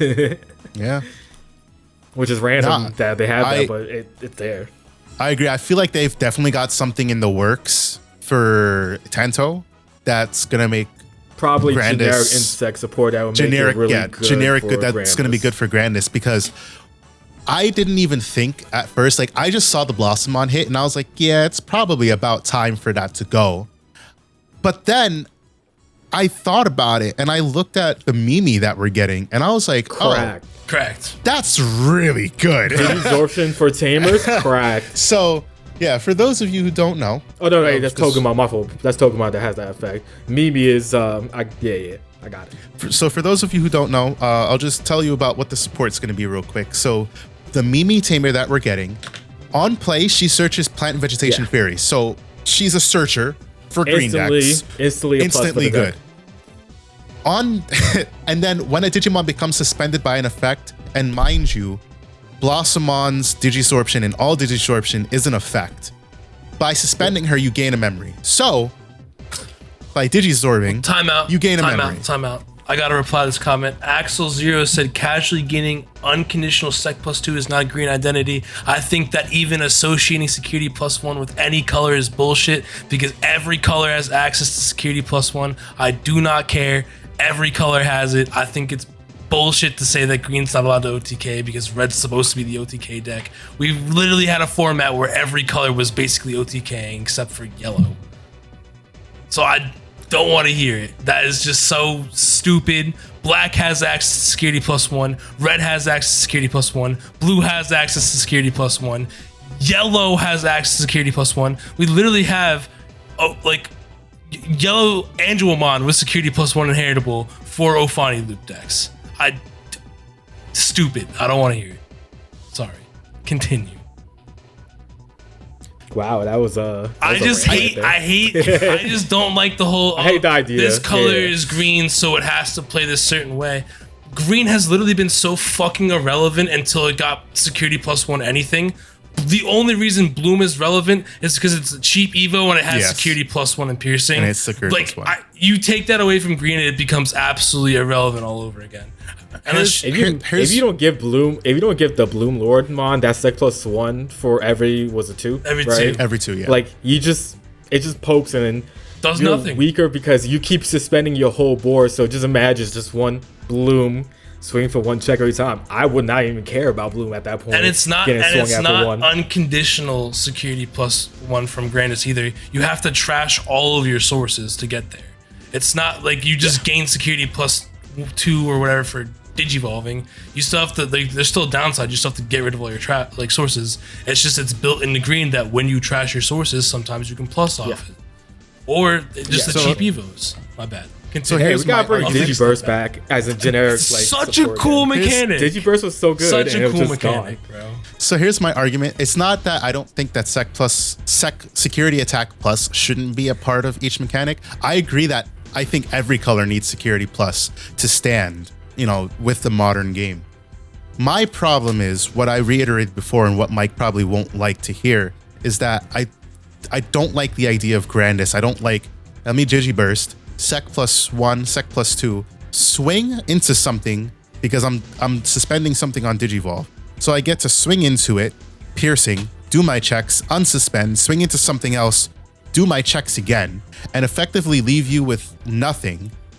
As I say, haha, GG, respond to this. I mean, I don't like the idea of that deck. Counter argument, Grandis, great deck. It was tier 1. It was never the best deck in format. I don't care. Okay, so counter argument. I don't think that needs to be a counter argument. I don't think a deck needs to be the best deck in the format for it to be hit. Sure, but I'm not saying I'm not saying that's why I got hit though. I'm just saying it was not the best deck in the format ever. It's lost all the time to itself bricking and into security. Right. It did not have protection. Right. But like so to make players happy, right? It's the same reason that they hit yellow high. If Jet Sophie needs to get hit because people don't like, how long games can go on. Outside of that, yellow was kept alive by Jet Sophie. If they hit Jet Sophie because players don't like playing against a long game. I don't like playing against Grandis and its uninteractive OTK. I don't care that it got hit. And I don't care whatever. I'm just saying all of those aren't reasons for green to not have those abilities. Right. No, I think it should definitely have Sec +1. I just don't. Grandis should never have as much, like, if it had Sec plus. And again, I think people started looking at Grandis in this evil light because all the other OTK decks started getting hit. Like, Alphamon got. Yeah, right. Because there's none left for them to bitch about. Like, imagine if Alphamon doesn't leave the meta, do people like? You know what? That's fair. I'll agree with you on that. If Alphamon didn't get hit, I probably wouldn't have a problem with Grandis. Or like, and I probably wouldn't have a problem. If Black were gray, people would still play Grandis though. 100%. Like even if Alpha was around though. Like I don't know if that's what you were trying to say. No. I'm saying people wouldn't like. So after like Grandis, when you start like getting there, was kind of like the last of the OTK decks, like from the OTK, like because Old Force from the OTK era. Like, it's there funny are that new actually at there that are new point. OTK decks, but from the OTK era, Grandis was like the last one standing because Alphamon had gotten hit. War Gray changed into Raid War Gray, it just plays differently now. Melga kinda got hit to the back seat because of Black War Gray and everything shutting it out. So like Melga was still around, but it wasn't like it kind of made Grandis into that tier 1. Like this is like a top 5, top 10 deck in the format. You know what I mean? And everything else got top 3. Well, it depends on the format you're in. Like in the format we are in now, I'm assuming you were talking about like BT11, like BT11 top 3 because top 3 like for sure. Like a Greymon full power like knocked out Melga like this almost. Like. At least for one tournament because it wasn't enough to me. It wasn't enough for it to be like it definitely did, but that's whatever. It made it like a triangle, like it was BT11 for sure. But I'm saying like BT12 because like Grandis got hit in BT12. You know what I mean? But even then, I feel like Grandis had the stronger kill potential still over Melga because Grandis never cared about what was on the board or like the board state at all, as long as it could just build, raise, and swing. Like you know what I mean? Like Grandis never cared about board states, where Melga kind of had to be like, oh shit, they have a blocker on board that's a mega. I can't get over this, you know? Yeah. So like that's a valid point by I can't see what his name, but so Digiverse just wasn't designed with XA bars in mind. That was probably 100% agreed. Facts. I mean, a lot of the promos. I think the promo Reguruma wasn't. Promo Reguruma was made so early on that like nobody probably like thought about, hey, if we make Reguruma on X, I don't know, things going to break. I don't know, but like have to think Digiverse was so different. I have to think. I just have. They had a mind sight. Not back then. Not when it was made. But I have to think that when they play tested BT9, they were like, oh yeah, we could probably do like these are interactions that can happen. We're still going to design them this way. Yeah, it probably. Could be a situation though. I don't doubt it. Like, it's been because if you really think about it for like Grandis, right? I think there was only 2 other Grand Kawagamons. Let's be real. The other one, it's Yeah. Why would you not just play starter deck one, which was bad, legitimately bad. Yeah. So there was 2. Yeah. There was 3 actually. Then there was a starter deck one, the one from like BT2, I think it was, or 3. And then the promo, I believe. So like but don't get me wrong, there have also been times where like companies like these developers and stuff, they don't like have the ability, they don't realize it because the card pool is so large that there's interactions that can happen. Like I remember in Magic back in the day when this card Dark Depths came out, and it was a land card and it came onto the field with 10 counters on it. And you would pay 3 into it and remove a counter. And after all 10 were removed, you summoned a 2020 just legendary creature death. But you had to remove 10 counters and pay 3 mana, which took a long time to do. they actually literally forgot that a black creature card existed called Vampire Hexmage, and when Vampire Hexmage comes, like, you can play it, you can sacrifice it and then remove the counters off of something. So people literally didn't even realize that was something that could happen. So they made this land where you could do this on turn 2, or you could even do it on turn 1 if you were in like Legacy. Or you would play this land and then Vampire Hexmage, and then you could remove all 10 counters by sacrificing Vampire Hexmage and have a 20/20 on like 2 or 3. You know how like that was like there's no way to get rid of that. Like you're just done. There's just nothing you can do. To be fair, Magic is a game with how many years? Oh, a long time. But even back in the day, like. Like you can't think of like that's what I mean, like that. But I'm saying for Digimon, so Bandai has no excuse. The card pool is so much smaller. But like there have been times where in Magic historically, like they don't really make. I mean, they make a lot of mistakes, but like they don't make mistakes like that too often. And that is one that always sticks in my head. Is like the developers literally didn't even realize a card like that existed in the card pool when they made this new one. Right. Leppy says Bloom has early alliance. Yeah. It really did have early alliance. The issue with Grandis is you have to pray for a security bomb or it's just GG. Yeah, Sec +1 is fine. It's just weird that it can stack so much. Yeah, so just like X-Axel0 said, Digiburst wasn't designed with the X antibodies in mind. Hence the limiting of these early design cards. Yeah, I'd agree with that. I looked at the Grand Kuwagamons here. Yeah, the BT1, trash. Piercing, and then it gains 4,000 DP. Trash. The starter deck one, security attack +1, and when digivolving 4k DP for the turn. Mid. And then, of course, the promo that gives you the sec +1. Yeah, I think if it just had the sec +1, it'd be fine. But hey, like, I think we're lucky that again, there was no like. Oh no, there was Omnimon for green. No, I was thinking like a commentary X, like because usually like the line is just like usually is the egg, and then a rookie, then a champion, then the Akua X, and then Grand Kuwagamon. But there is commentary X, but like nobody ever played it really, so like you don't get the extra like. There is Kokuamon X. Kokuamon X, yeah. That was like Kokuamon X, and then the 4s. Yeah. But I don't know, and I do like the new Grand Kuwagamon too. I've been messing around with it in like some janky decks. It's such a solid card. It's a really cool card. It's just I don't know. It was a weird hit for me because of the meta we're in right now, and it's like Ulforce kind of does the same thing as like Grand Kuwaga. Well, hear me out. Where no. It kind of does. Where they build the board, they bounce everything, and then they just they gain all this memory. They spit out all these tamers, and then they just take your security in one turn. And it's kind of, in a way, like I don't want to argue whether one's better or not because they do different things inherently. But like, it could be better because it's access to blue, so then you get the Blitz Omni in it as well. Yeah. You do get the protection from the evade, and you do gain arguably more memory, but you can gain a lot of memory with Grandis if you actually remember that when things get suspended, you gain the memory. Like, they lose memory, you gain memory.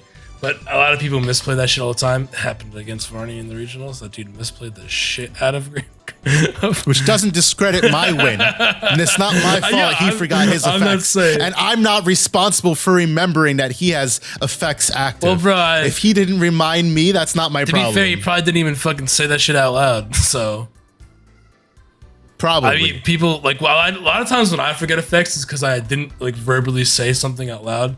Like, I'm just like going through the motion, I'm digivolving random bullshit, and I'm just like, oh yeah, I forgot that this gains retaliation and this gains memory. Right. And, like, I didn't say any of it, so I forget it.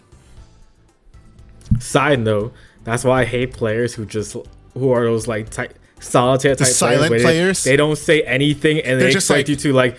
I'm just like, I know what's happening. Like especially when it comes to Digimon, right? I know what everything is happening, but like, how about you say it out loud so I know, know that you know? Because if you don't know, and I'm just gonna assume that you know, and like you didn't know, then like that's on me type of thing. So like, or on you, or whatever. Like, it's weird. Like, I just hate that. It's like, that they do, and then like you could tell sometimes they may forget an effect, and so you go and continue doing it, and then like they're like, oh, I meant to say this earlier, you didn't say a single word.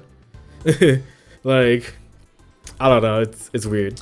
I ain't gonna lie, I'm late in the night after I've been hanging out for a little bit. Sometimes I become a silent Andy when I'm playtesting. Yeah, but that's I mean, it's different because me and you or like us playing, like it's different. But like if you're in a tournament setting, you're in a tournament, you got those type of players that like that's not like being verbal with their things. Like I'll purposely say like or on webcam out loud. Like you're on webcam too. It's the worst on webcam. Oh, dickheads! Are you still there?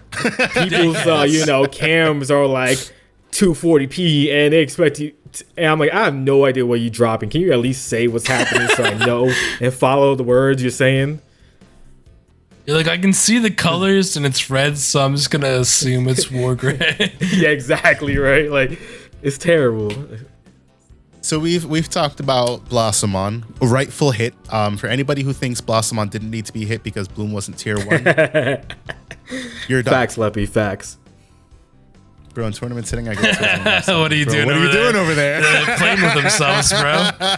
No. Yo, sometimes I'll force the conversation, be like, yeah, so can you say that effect out loud for me again? And then I'll just purposely keep doing it because like you need to verbalize things in card games. All card games, right? Yeah, 100%. Because first of all, like you never know who's new, you never know who doesn't know your deck. So first of all, it's common courtesy. It's just common courtesy. That's number one. But like also, yes, you should be announcing effects because if I swing and you didn't tell me something at retaliation, like yeah, it's partially on me because I didn't read your stack. I'm also gonna be inclined to be like, okay, well, I'll just not attack then. Like I'll be that type of dickhead probably. I'll be like, yeah, I guess I'll take it back. I also think you're a weirdo if you just don't want to talk, bro. Stop being a weirdo. I came here to hang out with my friends and play card games. Better fucking strike a conversation with me. The irony is like the word solitaire has been thrown around lately, right? When it comes to this card game, this ain't solitaire. It's not a one-player game. It's a two-player game. Yeah, you have the interaction with your other person in the sense of conversating, in the sense of game state. It's God, it is tilted. Yeah. So yeah, we've talked about the Blossomon hit. Definitely was needed. I mean, if for nothing else, your opponent should not be able to establish Hydra for free. Like, well, not even just Hydra, but any Mega for free. Any level 6. Like you go, like it's just a little ridiculous. Like and because the deck works so well off of you suspending your other Digimon is cracked. Right. I can't remember who made this point in the comments, or maybe it was on Facebook, but they basically said, I wish banned, like I don't agree with the hit, not because I don't agree with it, but because I wish they would have banned it instead. And like, I think it was Nicholas P. Was it Nick? All right, it was probably Nick. And I can definitely understand that. Yeah, it was him. Yeah.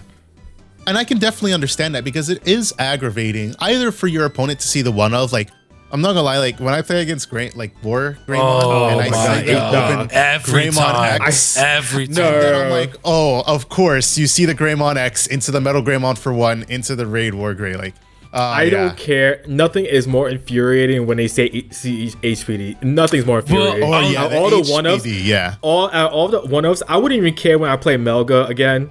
Wait, I haven't played Melga since the new ban. I wouldn't even care if they see Pro Guru, but HPD to me, it's so like next level tilting because I know I'm probably gonna lose because of that HPT, because of Bloom being able to gain 4 memory off the back of it. It's the most. I'll be honest, I have hyped on the ban HPD hype train recently because when you think about it, that card has legitimately no excuse for even existing in today's format. No. Like, that card is so absolutely bonkers for what it does. It's so stupid. Has HPD no reason. into Hydra and gain memory. Bro, has no reason. Because it's up to a 5-digit evolution cost. Bro. HPD into quartz. Like, are you kidding me? And the crazy part is you can technically play that in like any deck that you can run quartz, because all you do, the effect is like when you digivolve into a green Digimon. So if you could like somehow, I don't know, for some reason suspend your Restaurant Superior mode and have HPD in the deck, you could go to Quartz for even more freer than what it really is, and then gain that memory. Yeah, like Yasyaman. It'd be good in Rival Hunters. Not even just that. My favorite thing about Bloom right now is the amount of shit it just plays that's limited. It plays Argomon. It plays HPD. Now it plays the Blossomon. And if you're in Ultimate Cup format, you're playing Hydramon at plays one. the Hydra. I love that. It tells you how powerful green was as a color, though. It has the most hits out of any color, yeah. I think that was really bad early design choices, though, from like... right. Again, the free stuff, because that's why Argomon was hit. An inheritable with the early Ceresmon and HPD. And Argomon also just had no reason to have an inheritable. What a stupid card to have an inheritable on. 100%. And its inheritable is so busted too. Its inheritable just plays a Digimon. It doesn't even stop. You know, a lot of purple cards, especially older purple cards, like you could bring back something from the trash and no effects are activated when it happens. You could activate like Palmon. Like I was just playing against Bloom yesterday, and they went Argomon. They did the thing. They swung. They played the Palmon. Search got the Bloom. Was able to now digivolve another ultimate into Bloom that same turn. I was just like, oh yeah, you can do just such stupid things with that deck. It's cracked. It's cracked. Bro, when the unlimited meta comes up, if I see Bloom running for Argomon, I'm gonna cry. Here's the cool thing, though, of when that comes around. They can run for Argomon, but they lose that consistency. You need to rely on green memory boost and not your Palmon if you think searchers. About it, yeah. Because it is not Vegetation Plant or Fairy. They will bottom deck Argomon off a Palmon search. Just some but honestly, I will say this: for Argomon, for Blossomon, and some other green gen, because I'm digivolving for free, baby. 4 and then 4 HPD. Count me in. I'm with it. I'm playing some stupid shit. 15 courts. Can I invest you, Alphamon? Just run them over. Blossomon needed to be hit. It's a good hit. Was a good hit through and through. Promo Garurumon, good hit through and through. I personally like the promo Kuwagamon hit. Sorry, before I forget, I wanted to capitalize on Nick's point that he was saying. I do think that like Blossomon was a card that you should have just hit. It should have just been banned. At a certain point, there is no reason for it to be at 1. It should just be banned. If that's the case, then I would rather have Argomon. That's what I was gonna say. I'd rather you ban Argomon. I would also agree with that. I would also agree with that. But like, it should be banned. And like, we've been saying it for eons. Don't know why HPD isn't banned yet. For Prime, we just kind of mentioned it. They like early green was kind of busted for no reason. You're good. Like they just kind of like broke the game for no reason when it came to green, and they had to like hit it dumb fast. And then they had made, Blossomon be the same thing as Argomon. So I saw what they were doing. Plus HPD being cracked, like I saw what they were doing with the early green. No, just like the early green, because in Magic, green is like a really fast mana ramp color. So like you gain this, like you get mana really fast, you get lands really fast, and then you ramp into big creatures usually. So I saw what they were doing. They were like, okay, we got to make green like get into their creatures really fast and make them get like these big creatures and whatever, blah blah blah. But they didn't realize that like this game it like functions on such a memory different mechanic makes it different. Yes, on such a different level that you can't have access into shit like that. Like, especially in BT4 when all that shit got hit, bro. It's not like nothing today. else. Yeah, nothing else was like that fast. The best you could do back then, other decks, was digivolve into a champion for 2 instead of 3. Like, and back then they green ultimate. I meant ultimate. My bad. Green off the rip already had 1 cost evos for champions, and the 2 cost evo for ultimates immediately almost, and then obviously the free like digi absorption effect and 4 HPD. Yeah, just no reason. There was no reason for it. Correct. Yeah, Ceresmon was a green deck, and it was all busted in the early game. And honestly, even though Ceresmon might not be relevant in today's meta, in an unlimited meta, the potential of having 4 HPD, 4 Blossomon, 4 Argomon means that when we do that tournament, there will be green decks that top. For sure. No shot. somebody's gonna have some janky shit that they work up. Probably, I wouldn't be surprised. Yeah, but at the same time, I wouldn't be surprised it doesn't do anything for the fact of certain other decks that are probably stronger, just like as efficient. A full power blue hybrid deck with MDF and full power blue hybrid, full power. Even raid or black or gray, because now Greymon X is because they're just popping everything and stuff. So yeah, I could see it, but at the same time, no, because of what happened with decks down the line. It's the same problem that Bandai has with yellow, though.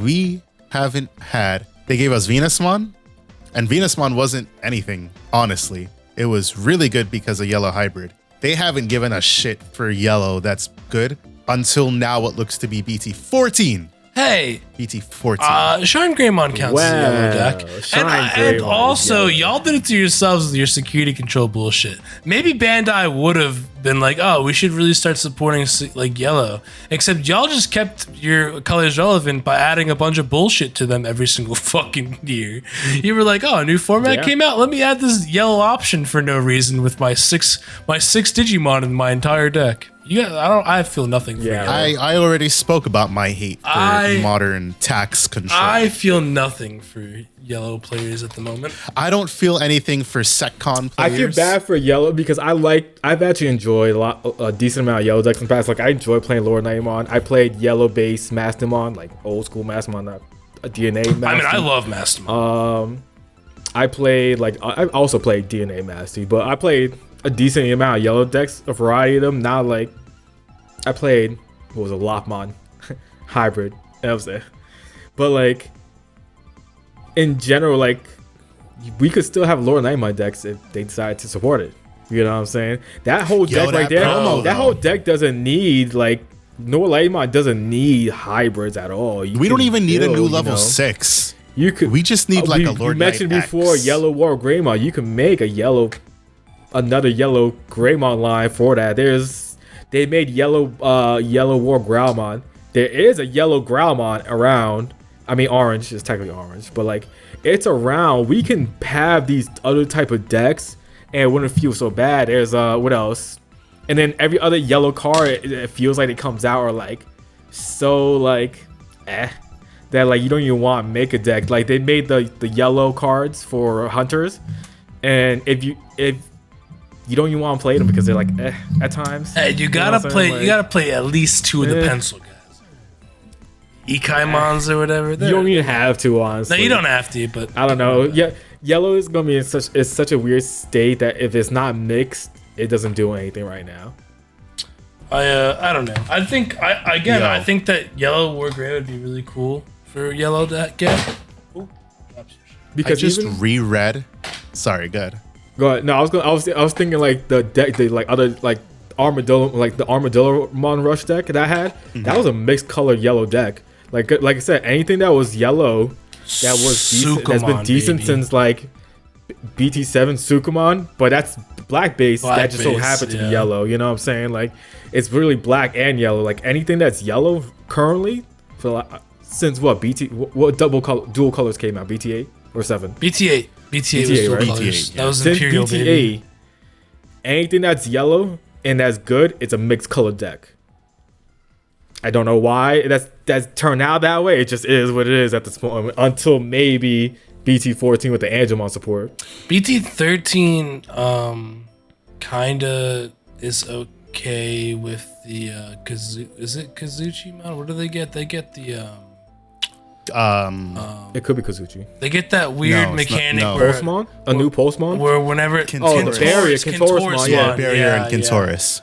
Yes, and that's actually a decent. That's actually a deck. It's just people just don't play because why play if you have other Royal Knights that are better? It's just not good. I seen in Japan win stuff, and it's an interesting deck.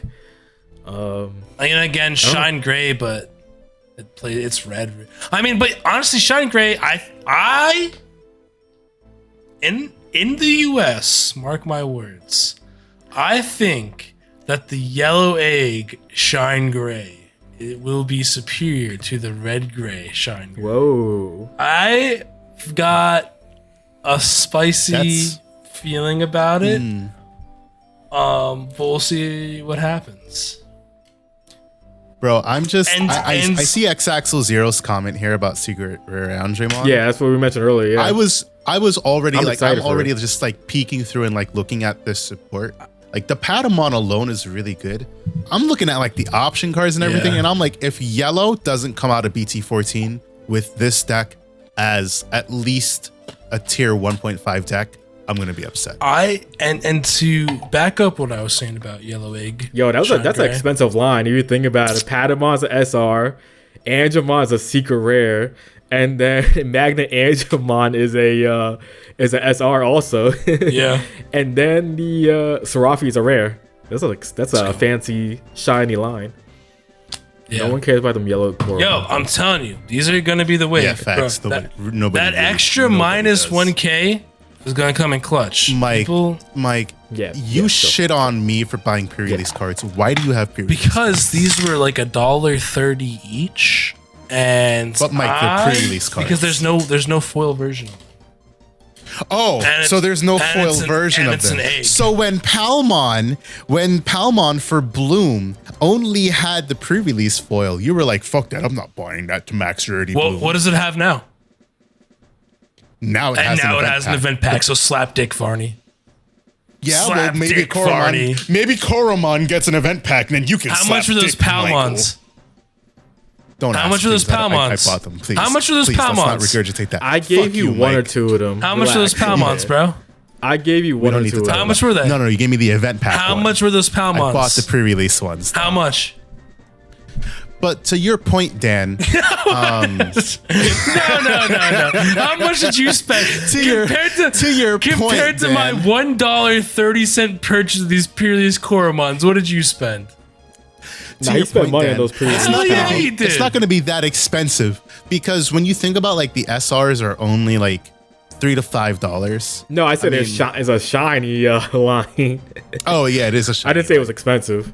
No, somebody did say it was expensive. Not you guys, but I read like somebody was like, "Oh yeah, it's gonna be expensive." I'm like, it's really not. Like Angemon as a secret is guaranteed probably they're gonna gonna have- be like $10-15. Well, bucks. it They're might gonna have be all arts expensive. too. That whole line Yeah. is gonna have all arts too. Yeah, and it might actually be expensive because if it's actually good, it's gonna get a lot of hype and drive those prices up.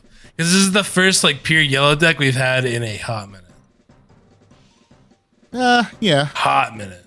I don't really have good examples for older secrets because like Rena's not a good example because she's a girl.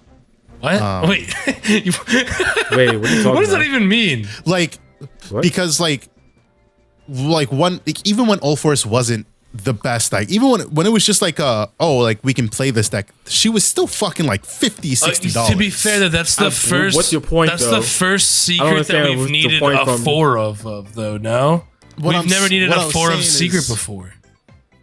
I Right? never needed a 4 of Never. secret, but what I was also saying is that like other secrets that you would need, like they're not really. I don't even remember the original point I was trying to make. Hold You're on. trying to compare. don't You're going to know say either. waifu tax about Rena, but I don't. Well, I'll be yes. honest. A lot of people say waifu tax for Rena, and I do not think that that's why Rena's expensive. I think she's expensive because it's the only secret rare we currently need 4 of, besides Examon. But Examon is in a super small quantity set, and it's not hard to pull at all. Right.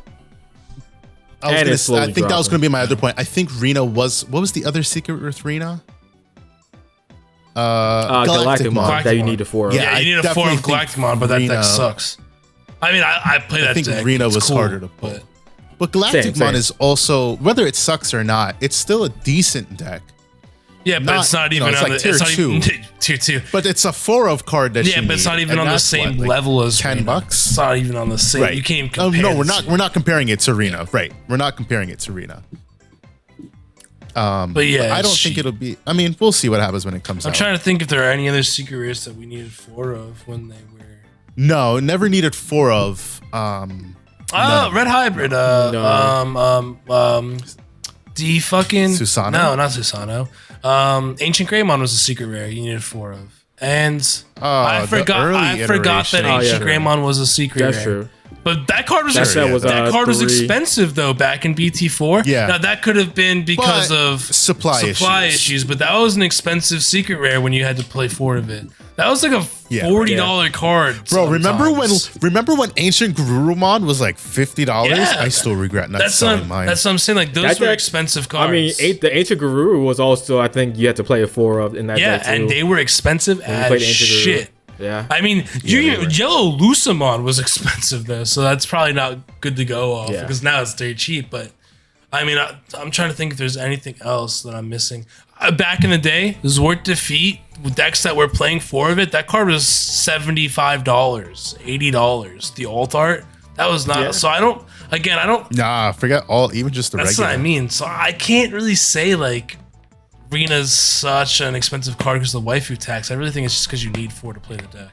Because that deck is literally unplayable without 4 Rena. Right. I mean, I don't disagree with you, but also just the point that like there's always a time in which like cards will go down in price when the decks just aren't doing as good. See, but and it never has dropped below what, $40? Yeah, but Old Force is a fan favorite deck. Ancient Grey is not a fan favorite deck.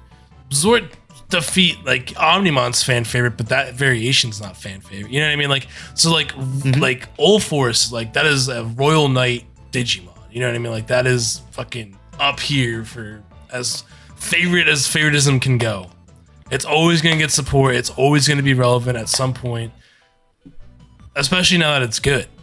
And we are getting, O2 set, which shouldn't be Old Force support, but that means we're guaranteed new VMons coming up. Where'd you hear O2 set? Well, we're getting an O2 movie. We're gonna get an O2 set. I mean, it's not confirmed. We're getting an O2 set. Okay. They're gonna do the same shit they did for fucking BT6 with Kazuna. Like we're 100% getting an O2 set. You're crazy. Agreed. I thought you meant like it was confirmed. I was like, wait, no. In my head, it's confirmed. The head. It was just a way. Oh, okay. Yeah, gotcha, the head gotcha. cannon is confirmed. The tin foil, right? Yeah. But we have spoken about 3 of the 4 bands, but we haven't talken about the most main controversial ban yet. I don't think it's controversial. I don't think it's controversial. I think it was a great ban, when I still sometimes wonder if maybe they were too nice and shouldn't have hit it harder. I don't know. No, that's why it's controversial. But because, I think it's good. In playtesting, Mike was like, "Oh yeah, EX2 was the wrong hit." Let me defend myself before everyone comes at me. I don't think that it was necessarily the wrong hit. Like I like that it got hit. It was a good decision. But sometimes, like I feel like that deck's problem wasn't the milling too fast. I think it was the memory gain. The issue is that everything in that deck gains memory, so you can't hit one thing. Like if you and I think that if you were to hit one thing, you would hit the option card. Why can I not think of it? Death Slinger, because it's a great hand option, security bomb, and it gains memory from being trashed. So like that's the only other thing I could think that you would hit. But then I got really freaking pissed off, and I started thinking about starter deck Itmon, and that card is so stupid too. Just like it's just so stupid. Starter deck Itmon really shouldn't have Mike been just hit. he just stole my thunder. I'm so sorry. The Death Slinger hit. I've always said that in the past. Like it's so funny that like what was it, Mario when he was talking about his ban list that he said people who think Death Slinger should got hit is like a bad take or bad play. It was like no, it's really not. It kind of like there's some, like for at least me there's some sense in why it should get hit. Not that like I'm not saying Death Slinger should get hit and I'm crying about it and just this deck is I'm having me and us we're having a valid. I think we have valid points when it says Death Slinger should be hit. Everything just Mike just said. I'm not gonna reiterate it, but that's why I always thought it should have got hit like previously. Because if y'all remember, like when the Greymon X hits happened, or previous to the Greymon X hit ban list, I kept saying we purposely needed to get hit because if we're gonna hit Greymon, which was technically like the best deck in the format, and that kind of was like the one that kept Beelzemon and kind of check for BT12. You need to hit something else in Beelzemon, and I was saying Death Slinger for that fact of the memory gain. I didn't mind the crazy milling that it can do, because the effects that really mattered was the Wizard. In my opinion, is the Wizardmon plus Deathslinger. Those are 8 cards that gain you memory, that continues to extend your turns, and if you hit multiple in one turn, that's when like it just steamrolls like crazy. Sure, I mean getting with the EX02E18, sure, having you hit multiple and instant 20 cards in trash, sure, but to me that's the style of the deck. Yep, that's what the deck is supposed to do. Why limit what the deck wants / needs to do for the deck to work, where we could slow down the memory gain instead, and you still have the mill for those people that enjoy the Beelzemon deck. I think the bigger problem is, as Mike for said, future self-mill centric strategy. Sure. Oh yeah, Axel Zero said that. I agree with that. I'm not mad with the Igmon. I think Igmon is, I guess, it's the right hit to slow it down in a way. It's not. I just thought previously like that the issue was always the crazy amount of memory it can gain with the mills. But the problem isn't even that the memory it can gain. It's the fact that the fucking deck has built-in floodgate removal. So annoying. I hate that shit. It's literally my problem with Ulforce. Because you can't decks have that though. But that's my issue with these types of decks. Like, it's like, oh cool. Like, it's one thing if you can, I don't know, delete shit. But like, when it's like, I'll play a Gazimon, and then it's like, okay, well, I'll mill a card, delete your shit, and then I gain the memory. And then for Ulforce, I'll play Gazimon, I'll Digivolve into Ulforce, bounce your shit, and then I'll still gain my memory. Like, it's fucking annoying. It's annoying, honestly. And it's annoying because they don't have to go out of their way to do it. I had to go out of my way and fucking hard play this Gazimon for 3 memory. Exactly. Like, that was not an easy thing for me to have to fucking give up. Like, I just gave up literally 3 memories, so I gave up resources to do this. You were literally just like, all right, yeah, I'll just bounce it and gain 17 memory and then kill you in the same turn. Like, that's what I'm saying. It's so annoying. And like, even like when people were talking about playing in Examon, what the hell is it called? The one that reduces prevents Digievolution cost reduction. Siakamon. Oh, yeah, Siakamon. Siakamon. Yeah, they were like, yeah, play that. I'm like, why the fuck would you play that? You're gonna play that for 3, for them to Digivolve for 4, but then still pop your Siakamon at the end of it. You got no value. They might have passed turn, but they're gonna fucking wreck you. Yeah. Because that means you didn't Digivolve into Slayer in the back. Yeah.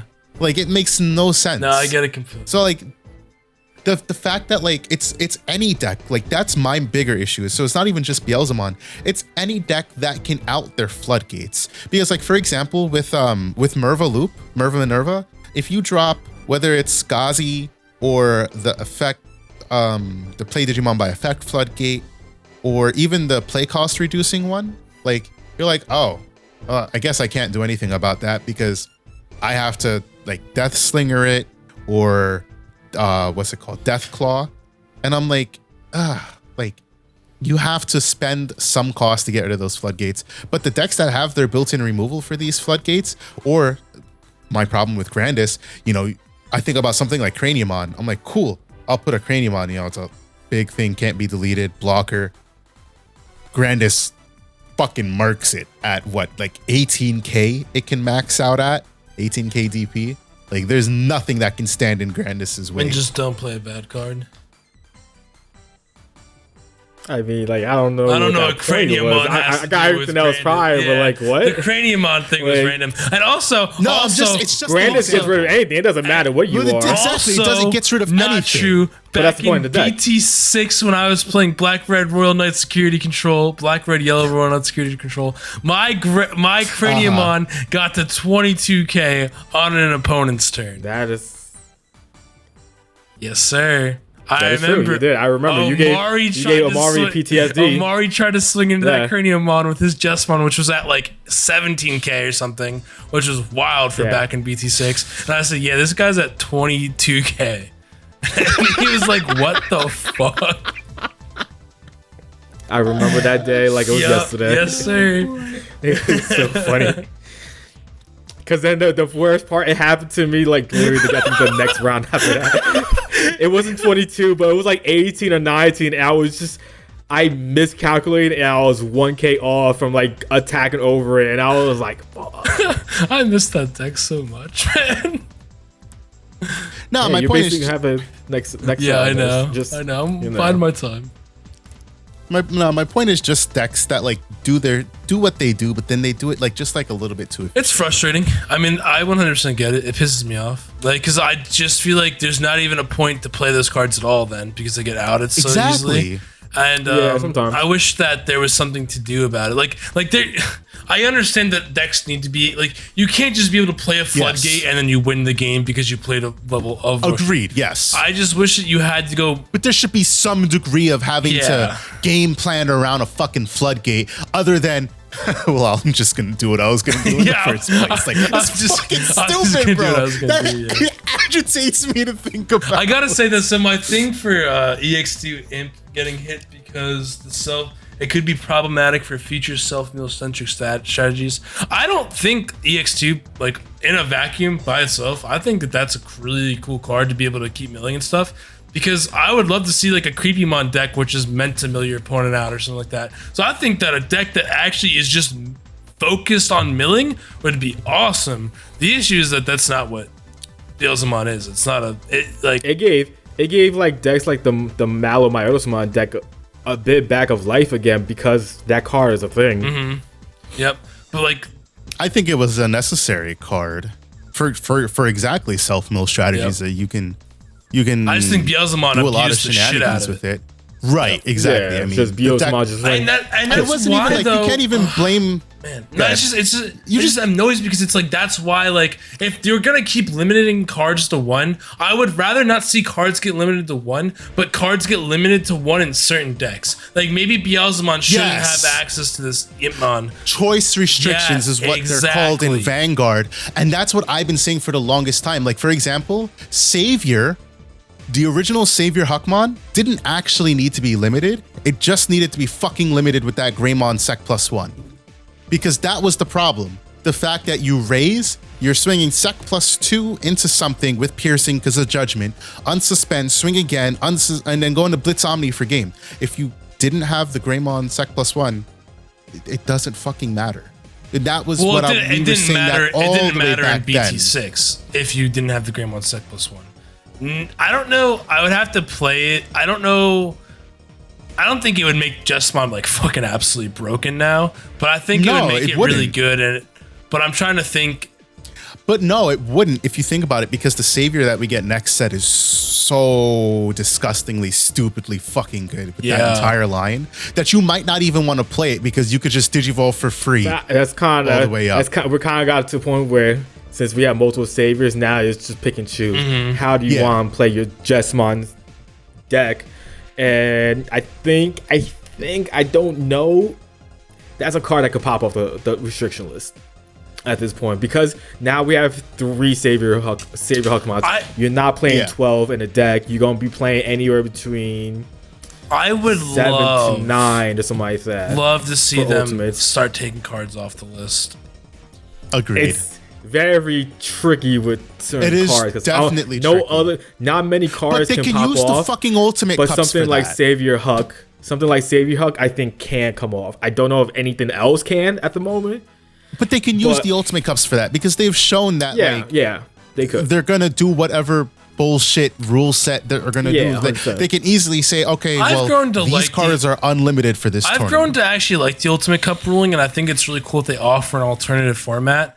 Not segue, but side note, I wish that they counted for invites, because you're playing this whole tournament, and I like that the prizing is better in Ultimate Cups generally, but man, I just wish that they counted more, you know? Yeah. It would be nice to have like what they're doing for Battle Spirits is they have the Grand Opens, which are invites for their Pro Tours. So, I mean, essentially regionals are the Grand Opens and nationals is the Pro Tour. But Pro Tours go on for the entire year, and then you go to nationals, I think, when you qualify. Like, it would be cool to have something like that, you know, to your point, to make them count in some sort of way. Dan, you don't think the BT7 Eismon could come off the list? No. Yo, I would love it if it did. No. But I know it shouldn't. No. Oh. No. You don't understand. That You card know is the, trash. the purple No, actually, I'll shenanigans say this, I would I'll be say doing this. again. If Bandai didn't have an aversion to their other fucking card games, and when I say that, this is what I mean. Dragon Ball, for as fucked as a card game that Dragon Ball can be, Dragon Ball has a lot of stuff that would be good in Digimon. For example, hard once per turns, meaning that you can only do this effect per card once per turn. If Aizmon could only play itself once per turn per effect of that card, I'd be fine with it. But when you can trash like Demimera, Gabu, Aizmon, and trash 4 eyes, no, it never happened, but trash 2 Aizmon, replay 2 Aizmon, that's disgusting. That's unnecessary. It needs to be hard once per turn. And there are a lot of effects in the game that should actually be hard once per turn effects, not once per iteration of this stack. I could agree with that, yeah. 100%. Maybe Digisorption could be that type of thing. Not saying it needs to be necessarily, but if you're gonna have something like Digivolve for fucking free, maybe you should only be able to Digivolve for free once per turn instead of 3-4 times per turn because you're playing 4 Blossom. Hey, we can't only do it once. We can't only Digivolve for free once per turn. What do you mean? They limited HPD. I already did that, bro. And they limited Blossomon and Argomon. Yeah, come on, man. We already can only do it once. Do you think Dorogray can come off the list? I was gonna say that it can't. I was gonna say that it should have been a choice restriction, but I didn't say anything. I disagree. Because the problem with Dorogray is the sec plus no, 1. I disagree. I think that it does so much for the card because it's the protection too. Yeah, the and sec the plus protection 1 too. is The sec so plus 1, that the you- protection. Like the sec plus 1 is a problem, and the fact that it can be stacked is definitely a problem. The protection is also very cracked because it's DP reduction and deletion protection for a turn. And even though like Greymon is a pain in the ass with that type of protection, it only has one or the other, either deletion or DP reduction. It doesn't Not have anymore both. because Metal Greymon X. Metal Greymon X could be just Black protected Ward Ray, just Black. I think it's got better protection now because of Yuya too. Yuya is the problem, But right? but to be honest, But it requires more pieces to do its part. That's gonna be hard. I don't know. That's a hard one. I for me don't to say it yes. can't. For I Dorogray. can't say yes all the way. But counter argument in Dorugray's favor. I know. I got it. You got one too? Continue. My counter argument for Dorugray's favor would be that if Blackboard Greymon's allowed to do it or Raidwar Greymon's allowed to do it, why can't Dorugray get protection and security attack +1? That's not the issue. But not the issue. that's my counter argument for Dorugray. I know why it needs to stay on the chopping block. There's a lovely card that they came out called Dex Door Greymon. That's exactly why. What do you mean? The combination is busted. What are you talking about? You add more sources for your Alphamon or Yukon to like pop off more. Right. Without that two card combo, what's Alphamon been doing? Right. Not much. Outside of you talking about the new Doru Greymon? No, Dex Door Greymon. Yeah. Yeah. Okay. So without that 2-card combo, has Alphamon been doing much in the game? But we're right? getting a new Doru Greymon. So exactly, and now when that comes out, Dex Door Greymon becomes relevant and does so much for the deck as well that I wouldn't be surprised in our meta that we see Alphamon win tournaments again. Right. I agree. I don't think that's a problem. I really do think the problem is stacking. Not that it's a problem, plus but like, one. Yeah, but like stacking sec that plus one is fucking disgusting. That Dex Door Greymon includes potentially more of this. Hey, Ashley's Prime said the same thing I was saying. He said it's a stack and a Dex Door Gray. The Dex Door Gray gives it more of the stacking. It gives you more of the your digital for basically free at times, plus gaining memory off of it, and you're triggering cool boy effects. You're doing so right, you can do but so much I don't think that's a problem because we're getting a new Doru Greymon, so I don't see what your point is. The problem is that it lets you stack the I'm saying that's why +1. I'm saying that's why Doru Greymon, the old one, can't come back. That's what I'm saying. Well, like even if we get the new one, yeah, because the new one doesn't let you stack the security +1. Exactly. Right. No, like I personally like the sec +1 for me is the killer on why it shouldn't come off. The protection, like I hate it. I don't care about the protection. To me, the protection was never the issue. The new sec one only was always the issue. The new one only protects from which protection? Is it not a clue. DP or All right, I'll find out in a second. It's I think it's DP can't be reduced. It's DP, and I hate that because Why? honestly, like it's the yellow matchup, and I don't give a fuck about the yellow matchup. I The think problem that's is like the more aggro deletion based matchups. I think that no. I red. think you're thinking about this the wrong way because what set does this come out in? BT13. 13. What's the best deck in the format? Shine Gray. Right. Shine. So what Okay, does fair Shine point, Greymon fair do? point. Right. You're right. Yeah, You're right. I think that is a Fair point. very fair. Like that's a very fair one Digivolve Yeah, ability, okay. given the timeline where it is. Yeah, you're not wrong. All right, I agree. In a vacuum, outside of the confines of BT13, I would like deletion. I'll tell you another reason why Doru Gray can't come off, because the new Doru Gray lets you put more Doru Gray underneath it during the end of Yeah, your exactly. turn.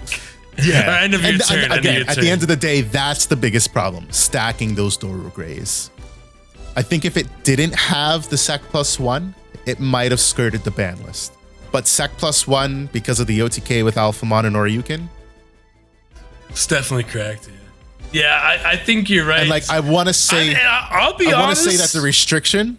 I'm still even iffy about Savior potentially coming off because that card is so cracked, man. That card is just so cracked still. I think because Jessamon doesn't even have protection ever really, that like Well, it has decoy. might be okay It has with the it. decoy from the Sister Mons. So it's like yeah, the I pseudo guess. protection, and like I'm just iffy on it. I think it could because be of good, the though. new Jessamon that we got, I just think it's fine possible keeping it that you limited. could bring Savior Hug back.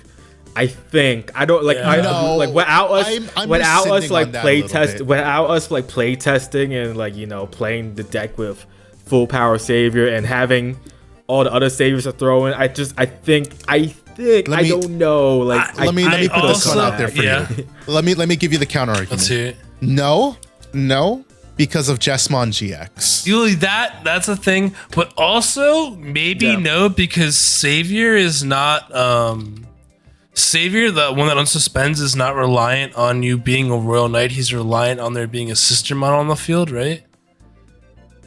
So I can see some busted shit so. happening where someone like cracks the code and they just have a red level 5 that just lets you unsuspend because there's a Savior on the field. A Sister Mon on the field, I something mean, like- yeah. But it only does it once per turn, to be fair. Sure. But, I would really have think to play about test it. Dan's. the way I think about Dan's stupid ass. I think about Dan's stupid ass Black War shenanigans that he's playing, Me? and the Chimeramon, and if he were to play Sistermon Decoy, because you're gonna discard a card to draw 2, and then Chimeramon can tuck that source, and then you have the Sistermon on field, so you can get a free unsuspend with the Black War Gray. That would be something, but like I think that's fine. But I think the bigger problem is something like Jessamon GX that becomes this like 21k untouchable god stack, not having to drop the reboot. Does seal to Dragon- actually Most make it times- Does reboot. Dragon The thing is, can, most times you're just passing turn regardless, though. So I It's feel not like it's about just the more. unsuspend for I feel like attack. it's more. It's about the is- defense. Yeah, but he gains reboot regardless, so it almost No. doesn't matter. It actually doesn't. It only it gain gains reboot? No, it gains blocker, piercing, and sec +1. It gains Sistermon Seal has to from be the on seal. board. Yeah, That's yeah, why yeah. I say it establishes yourself defensively because you effectively give yourself reboot when you pass turn without I needing always to feel drop like that seal. they always drop that seal, so I always think of it like having reboot. I always try to. I can definitely say that. And me personally, I run it too in Jessamon, so like I always feel like I always had it. I guess defensively set up because then it's also a blocker, but like again, like the protection it has is not like the greatest protection to stack. So Right. if you give your opponent 5-6 memory at times, that can happen in the GX Right. when you go full combo. Like they can sometimes out it depending on the deck. Obviously, they can sometimes out Here's it. a question. Dragonkin is what Savior Huckmon is, right? Does that Yes. count towards Dorbic? Yes. Yes. That would suck. Yeah, it actually Because would. then you could just play, Yeah, No, wait, because then you could just wait. play the Draw 2 Sistermon, right? Which is a great Yep. card. They already Exactly. did. They already did play that though. Yeah, but you only You have only it have it at at one. one, so now you see it way more consistent. No, I was talking about the system on. But I get That's what I'm saying, that you play the Yeah. system on that lets you draw 2 in Dorbic already. Like, you already play that. So, like, now you get to play Yeah. the Savior? Oh, Yep, boy. exactly. Comments here real quick. Blah, blah, blah. Okay. Dorgan needs to come off list. Protection means nothing when Origmon does the same thing. Yeah, agree, blah, blah. Ray says, I'm here. What's happening? Bring back Icemon. We talked about that. We said, fuck no. Coach says, Dorgrimmon will be the GOAT. There are crazier decks that OTK fast and do multiple turns. We are getting past the OTK phase. Fair. Also, the Sec +1 can be used in any X antibody deck with Yuji. Right. Yeah, you could even do some fucking dumbass black or gray shenanigans with Doro Gray. Yeah, I ran into that. And Gankumon as well. Stupid Fun shit. Yeah, no, we don't. I rescind. Savior should not come off the list. There's too much implications. I would have to play test it more, but I think that it might not be able to. No. I'm going to pull up the ban list here real quick. I already looked through it. There's nothing that can come off. I was going to be cheeky and say cross 4, but I already knew that was a stupid thing to say. No. I was going to be cheeky, but yeah, no, there's nothing. What about reinforcing memory boost? No. That card's stupid as shit. Yeah, keep naming it. I'm gonna say no. Oh, dude, here's a great one. Ice Wall. No, here's a better one. Jet Sylphimon. I'll be honest, I wouldn't really care if Jet Sylphy came off. What about calling? What do you think about calling? No, honestly speaking, why? Needs to stay at 1. I don't know. Tell you why I it feel needs like to calling stay. was such a left field. I know why it did. I know. I'm just saying. But like that was such a left field card to get hit. It needs to stay at 1 because that card's ridiculous, and you can already recur options in purple, so it's not really like if you use it once, it's not even gone for the entire game. Like a lot of cards and like a lot of every other color, you use an option card, you're not getting it back. You know what I mean? Purple, you use option cards, you can recur them no matter what. Yeah. So, but you have to play pieces to recur. You can literally loop it with Dracmon in Beelstar. You can loop your options of Dracmon. So you only need the one. Well, yeah, and then you can also do the purple hybrid loop too. Yeah. So like it doesn't even. That's a fun loop. I played that. That was good times. And I think currently, I think that it just really limits the game. Like calling from the darkness is just crazy. It really does limit the cards to like game design. I genuinely like. I agree with that completely. Also, you can calling your Shine Gray Ruin mode. Yeah. Sorry, I forgot about that. But you don't get its on deletion. If you choose to return. No, but then you do get to give everything a minus 10k DP fucking destruction effect. So you get to when Digivolving minus 5k, and then on deletion you get minus 5k. No, but the on deletion doesn't occur until like but you know I'm saying you like why would you even take it back in your hand is what I'm saying. To recur. Yeah, but you can just play more than 2 ruin. You could just play multiple ruin mode. Yeah. So like you're right. The only thing you wouldn't get is the end of attack, which is really cracked. But who the fuck cares about the end of attack? Like you're not like Imperial Dramon Virus needs calling at 4. Imperial Dramon Virus needs to not be a fucking deck because we don't need Imperial Dramon Virus in this world. I don't know. What are you talking about? What type of dumbass comment was that? I'm gonna interject. It's 11 p.m. We've been streaming for. Did y'all see my Discord? Oh shit! Yeah, it has actually been. Yeah, we had the pre-show and then we had like a 2-hour podcast. Yeah, we've been. Well, this is the first 2-hour podcast that you guys will listen to. So if you've made it this far into the podcast, as you're listening in the future, thank you for being a loyal listener. We appreciate you. And are we calling it a day there? Yeah, I think we have so much more to keep talking about, but it's because we were behind on podcasts. The only other things I want to add is that this upcoming week, we're going to record another podcast, and then we'll be back on our schedule again. So sorry about that. It's all Dan's fault. It is all Dan's fault. I'm gonna upload. I'm gonna put all of the bloopers that I have together in a YouTube video. I can't even really put it all on Dan because anytime he's fucked up and I've been like, oh, all right, well, we can record it the next day. I'm like, actually, it's like game 3 of the finals, so never mind. But no, it's like we knew that, like we knew this was happening. Oh, speaking of finals, the finals is on today. Holy crap! I can't wait. I forgot about that. Mm-hmm. But all right. So last parting comments, Ashtimus, we here for real. That's right. DigiGuard squad that is live with us on Twitch and YouTube. We appreciate you guys giving us the watch and for hanging out 2.5 hours into this. Beef dippings. LOL.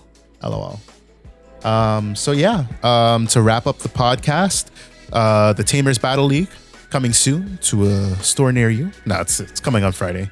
So look forward to that. I'm gonna make the announcement in Discord as well as post the point distribution. Yeah, so that's it for this episode of DigiPod, the digital podcast. So until we talk to you guys next time, peace out. Peace. Catch you Heat on and the 7, next have one. a good night.